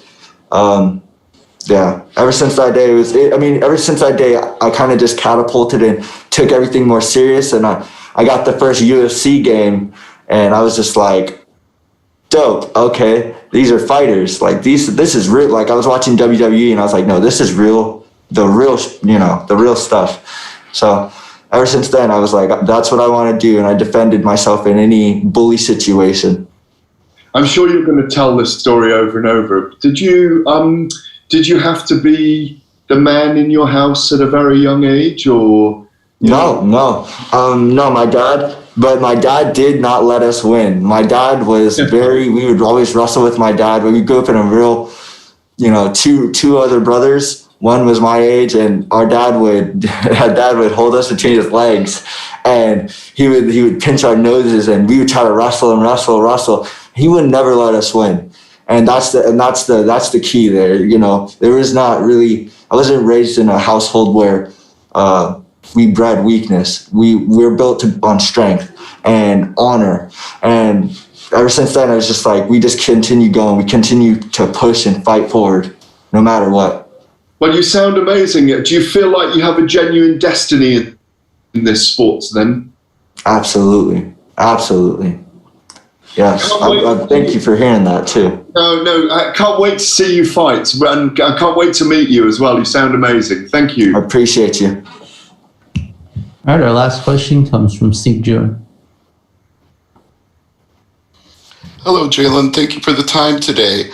Earlier on the call, you mentioned that you don't rate James Gallagher very highly. He's 11-1 so far in his career, and you're just making your Bellator debut. So how have you formed that opinion, and what would you like to say to him if you actually get the chance to go face-to-face with him?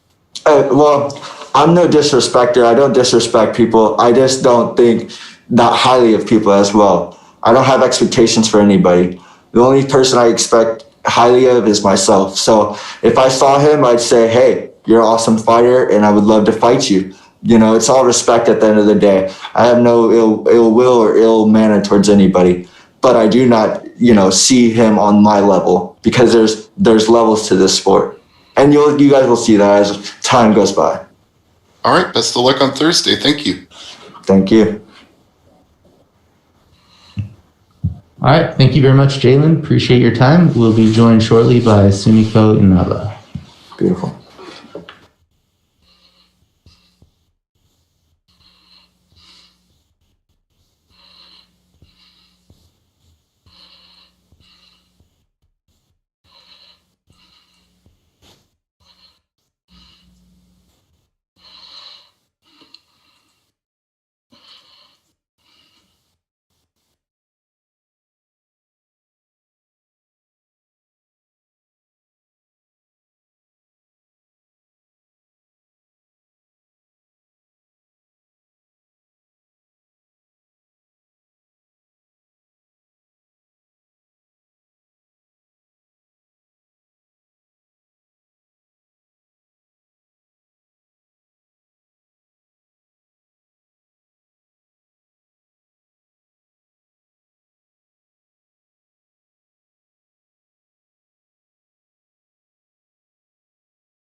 All right, we'll be joined shortly by Sumiko Inaba. If you have any questions for her, please use the raise hand button now.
Okay, we're now being joined by Sumiko Inaba. Hello. We'll get started here with Ben Allen. Hi, Sumiko. So your last amateur fight, I believe, was last June. You had a bit of a longer amateur career than a few people. What made you decide this was the right time to turn pro? My last fight, I decided at that point that was going to be my last amateur fight. If I won that title, that I thought at that time that I was ready to move on to the pros. And I did. I got the belt at the Cowboy Fight Series. And I was super excited to move on to bigger, better things. And then I ended up in Bellator, which was awesome. Now, just talk to me a little bit about the sort of changes you have to make in your preparation, such as in your training from an amateur fight to a professional fight. I'm sorry, can you repeat the question? Yeah, sure. So what sort of changes did you have to make in your training moving forward from to a professional fight from an amateur fight? The only thing that was kind of weird was, of course, just this whole year with the COVID stuff. But I'm lucky enough to, my boyfriend's also a professional fighter. So me and him got most of our training in together. And honestly, I think I grew complete over this last year into a MMA fighter. Most of my fights, my last fight actually got stopped on the ground, so I can't say that. But I am more comfortable on my feet. I am a stand-up fighter. But through the course of this last year, I have trained and obtained a lot more skills to become a complete MMA fighter. So, yeah, I think I'm ready for the professional 5-minute rounds. Just one more from me. How do you feel about making your pro debut under the bright lights of Bellator? I'm super excited. This is awesome. Bellator has the most amazing, production here.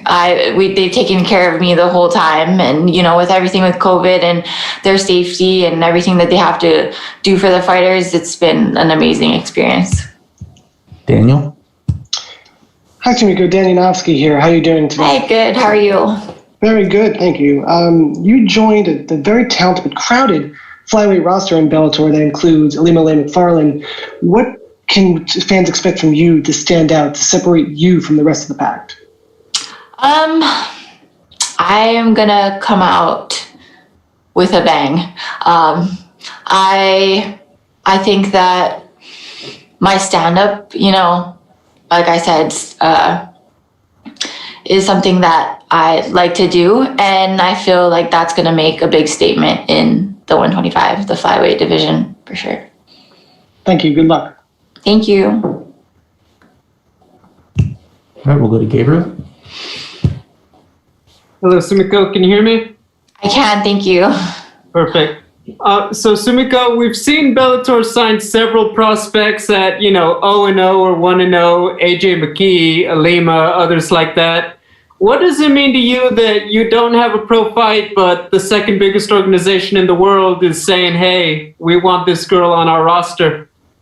I think that they believe in me, that they, can build me up to be a top contender for, for the belt. And it's an amazing thing. I can't be just more than thankful for Bellator for giving me this opportunity. But I think that, they see something in me that there's potential to be one of the, top contenders. Coming from Hawaii also, is there any feeling or idea of, hey, I'm following Ilima Lei because Bellator has such a foothold and they've done events in the state? Yeah, it's amazing to have, a fellow Hawaiian, be the champ. And they have definitely done really, really well. I went to both of the events that they did throw on Oahu, and it was amazing. The energy and everything that Ilima brought there. Hawaii has such a huge support, behind MMA fighters, and I'm going into this fight feeling that too. So I'm excited. Safe to say that when things clear up, that's the number one place you want to be a part of, is be part of a Bellator fight night in Hawaii? Oh yeah, for sure. I thought that was going to happen in 2020. I'm sad that it didn't, but it's all good, maybe next year, December of 2021. So I'm excited for that. Thank you. Good luck. Thank you so much. I will take a couple more. Lenny? Hello, Sumiko. How are you? Hi, good. How are you? I'm good. Thank you very much for asking. So 7 fights as a professional, and you got 5 finishes in that time. You got 4 by KO and 1 by submission. So it's safe to say you like to get the finish. Will you be hunting for the finish this Thursday? I do like the finish. I am coming into this fight trying to be a little more calm. I'm known to just right off the bat go for the kill, and sometimes that's not always, that doesn't always plan out how you want. So I'm gonna come out in this fight a little calmer, I think, and just the experience that I've grown over the last year, I think that I will be able to, it's a 5-minute round. I don't have to rush anything. If the knockout is there, of course I'm gonna feel it and it's gonna land. And then if the takedown is there, I could get the takedown and, finish on the ground. But I'm not going to be searching for anything. I'm going to try and let this, it's my first pro fight. I'm going to try and feel it out. But we'll see. I see all that now, and we'll see what happens. Perfect. I like it. Cool, calm, collected, and, taking in the moment as your first professional fight. I like it. So I'll move on to my last question. As we mentioned earlier, that you fought on the Cowboy fight series in your last amateur fight. How was the experience? And was Cowboy in attendance? Did you get to kind of meet him and share some experience? Yeah, Cowboy was the one that gave me my belt, which was awesome. I got to fight right in front of him. I was the main event.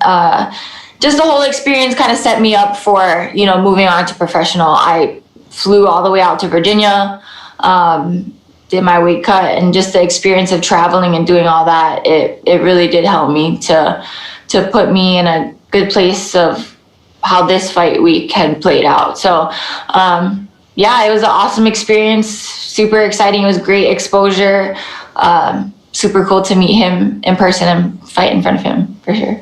Thank you so much, and thanks for your time, and good luck this Thursday. Thank you so much. All right, we'll head to Rick for our last question. Rick? How are you? I'm great. How are you? Yeah, good. My question is, now coming to Bellator, is there any pressure or nervous going on into your mind right now? Going into this fight? Definitely. It's a big production here. There's a lot going on. I mean, I'm trying not to be nervous right now, but I'm definitely nervous.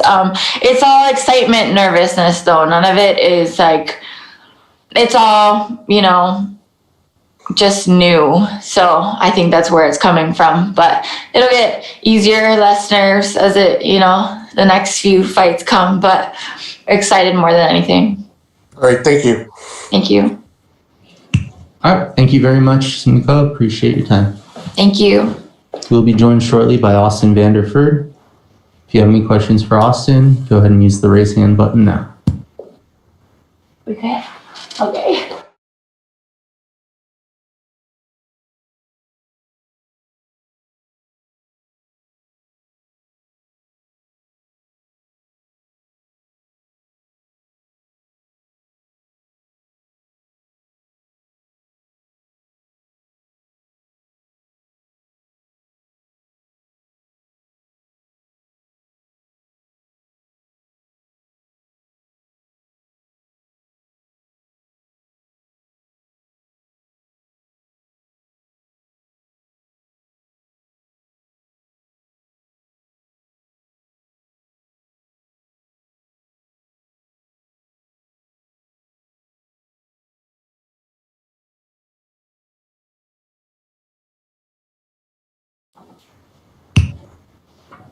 All right, we're now being joined by Austin Vanderford. If you have any questions, go ahead and use the raise hand button. We will start with Donna. Hey, Austin, how's it going? It's going good. So, your last, your initial opponent, COVID positive. Your last fight before that, COVID positive as well. You must be sick to death of hearing about COVID-19 at this stage. yeah, and honestly, I was supposed to fight in May, and everything got canceled then too. So it's been a roller coaster for sure. But I'm happy to be here now, and thankful for Bellator to get somebody short notice and be able to put on a fight on Thursday. This is a very basic kind of a question that just kind of has to be asked. You're feeling good. You're totally clear. You've had as many negative tests as needed.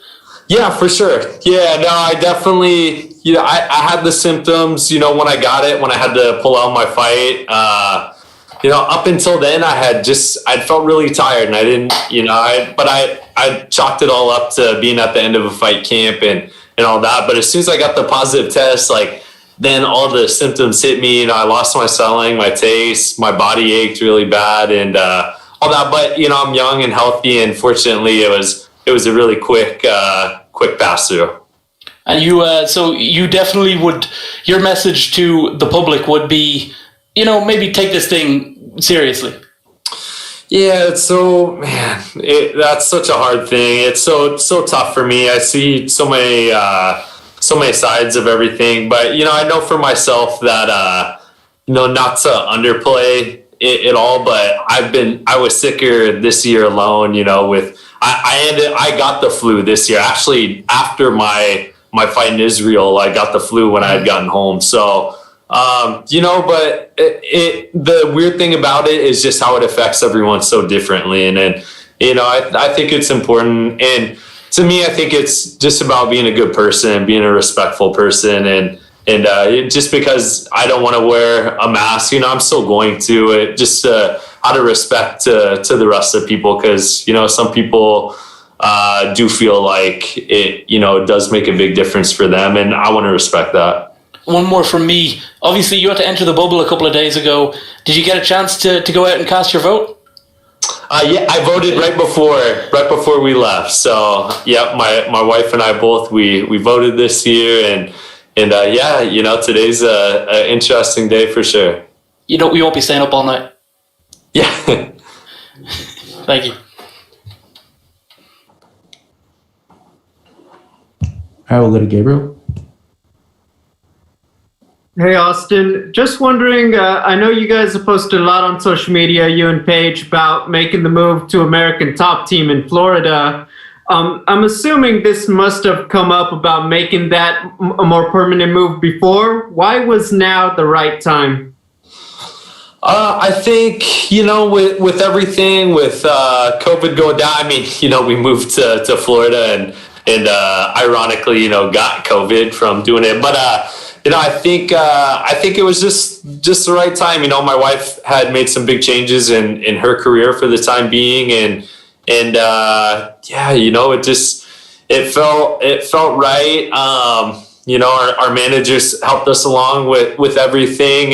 And we're an affiliate in Portland, you know, and my head coach, Fabiano Scherner, who, you know, I still consider my head coach, he was a proponent for us going and trying it out and being down there, you know, and it's tough. I feel like ATT down there is one of those places, you know, especially for myself being as competitive and just wanting to be the best. You know, it's tough for me to imagine going there and, you know, spending like a week and going back home or a month or something. You know, I think it's something that, you know, I want to just live and breathe it and be there. And, you know, it just happened to be the right time. Looking at the long view, you're at middleweight, you're a top prospect. I mean, you just had the title fight in your division. What were your thoughts on it? And as a contender, do you see yourself, that's the ultimate goal, to be the guy to take out a guy like Gegard Mousasi to win it all? Yeah, definitely. I mean, I fight to be the best, and I fight to win every fight. And, you know, I think if I continue to do that, you know, it's all going to play itself out. And you know, I think that should be everyone's goal. You know, if you're fighting, you want to be the best, you want to fight for a title and all that. So, yeah, I did. And, you know, I think stylistically I'm a good fight. And, you know, I'm excited for the day that I get that opportunity for sure. Gareth? Hi, Austin. It's Gareth calling from London. Good to see you with clothes on. Good to hear from you, buddy. It's almost a year since you fought last. I mean, what have you managed to put together for yourself in that last year? Obviously, the COVID tests notwithstanding, as someone mentioned earlier, but how have you progressed your game in the last year? Yeah, you know, it's just been one of those things that, you know, unfortunately everyone had to go through. And I was actually supposed to go to London and fight in May. So, you know, it's kind of a bummer that I didn't get that opportunity. But, you know, I've tried to stay as busy as I can. Chael puts on his Submission Underground shows. I was able to compete against some really high-level guys in that. And, you know, from from May on, I've just been wanting to stay ready and be prepared for when the fight started back up. Unfortunately, I got sick and I had to push the fight back a little bit, but really, I feel like I've done everything I could to progress and get better, by moving to American Top Team and doing all that. So, I'm excited to go out and showcase. 9-0 overall, 3-0 in Bellator. Is it just important to keep that win column going now, like you say, as you rise up the middleweight rankings? Yeah, but I think it's almost equally as important to show that I'm growing and progressing and getting better. I think I like I talked about before. My goal is to fight for a title and continue to get better and get to that point where I get that opportunity. So more than anything, that is what I really want. But of course, one goal in mind, and that's to go out and win every fight and, just be focused on the fight at hand. I got a really tough opponent on Thursday and, I feel prepared and ready to go out and get the victory. Before Danny cuts me off, I'm going to ask two questions in one. What do you know about Chris Curtis? And is your wife, Paige, really going into bare knuckle? So the funny thing is, my opponent's actually changed. It's not Chris Curtis anymore. He tested positive for COVID. So my new opponent is Vinicius de Jesus. Oh, yeah. And, I know he's fought some big fights. He's fought for Bellator in the past. And, he comes out, he's got some things that make him a dangerous fighter. So, I think I'm well-rounded. I think, I'm going to rely on what got me here to the show. And I feel confident that that's going to be, enough to go out and get a victory. And then for your second question, my wife, she did sign with bare knuckle. And this was kind of a hard thing. I'm really happy with where things are right now. Of course, I'd be a liar if I said I didn't want her to be here and join me in Bellator and all that. But,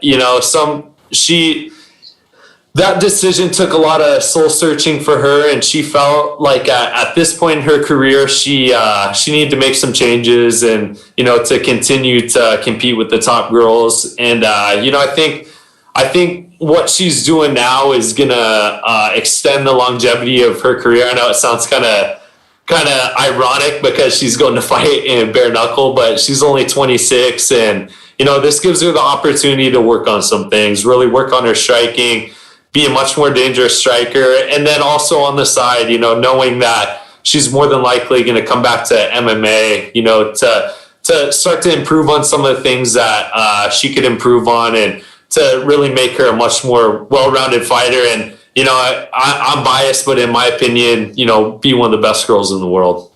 Good luck against Vinicius. Can't wait to see you. Go get the job done. Thank you, brother. Yep, we'll talk after.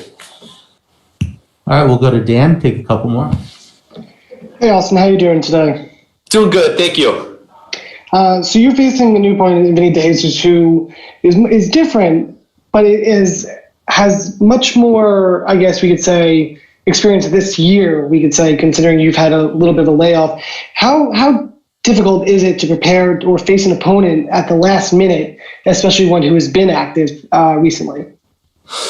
I don't really think that it's, any difficult. I'm a professional and I stay ready. I'm ready. I'm more than anything, I'm focused on getting better myself and growing my skills and, rounding myself off, being at American Top Team, I see every style every day, and, just as much for me as it is for him, I don't think he's fought someone like me before. So, it's going to be different for him as well.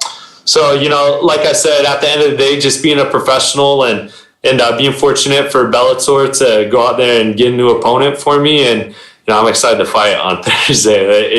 It's been too long, man. I would have definitely fought a lot earlier in this if I could have. Completely understandable. Just got one more question for you. With Paige going to bare knuckle, is it going to be an issue in regards to you and her working together in training and whatnot, her being in your corner, you being in her corner? Is there any issues on that front? No, and her and I are both realistic on the situations. Of course, we corner each other for fights, but we both know, hey, if there's a better option for you, then 100% go and do that. There's no hard feelings for us. We just want the best for one another as far as our careers in fighting. No, I mean, really, American Top Team has really set up a good bare knuckle program right now. Thiago Alves just went and had his debut, and I thought it looked amazing. Fighting somebody who already had 4 bare knuckle fights or whatever. So they've got a good little crew going there, and it's kind of cool to see. American Top Team's got like its own little bare knuckle fighting team, and all the coaches there are world class, so experienced, and we still go to practice same time every day, do all the same stuff. So really nothing's changed for us. Thank you. Good luck. Thank you. Rick? Hey, Austin, how are you doing? Doing good. Thank you so much. My question is, right now you said you got sick from the COVID in the past, you and your wife. Yep. What motivation can you give your fans out there in your media world who are going through this COVID situation right now? Could you repeat that one more time? Sure. What motivation you will give your fans out there in the media world who have cases right now going through with COVID?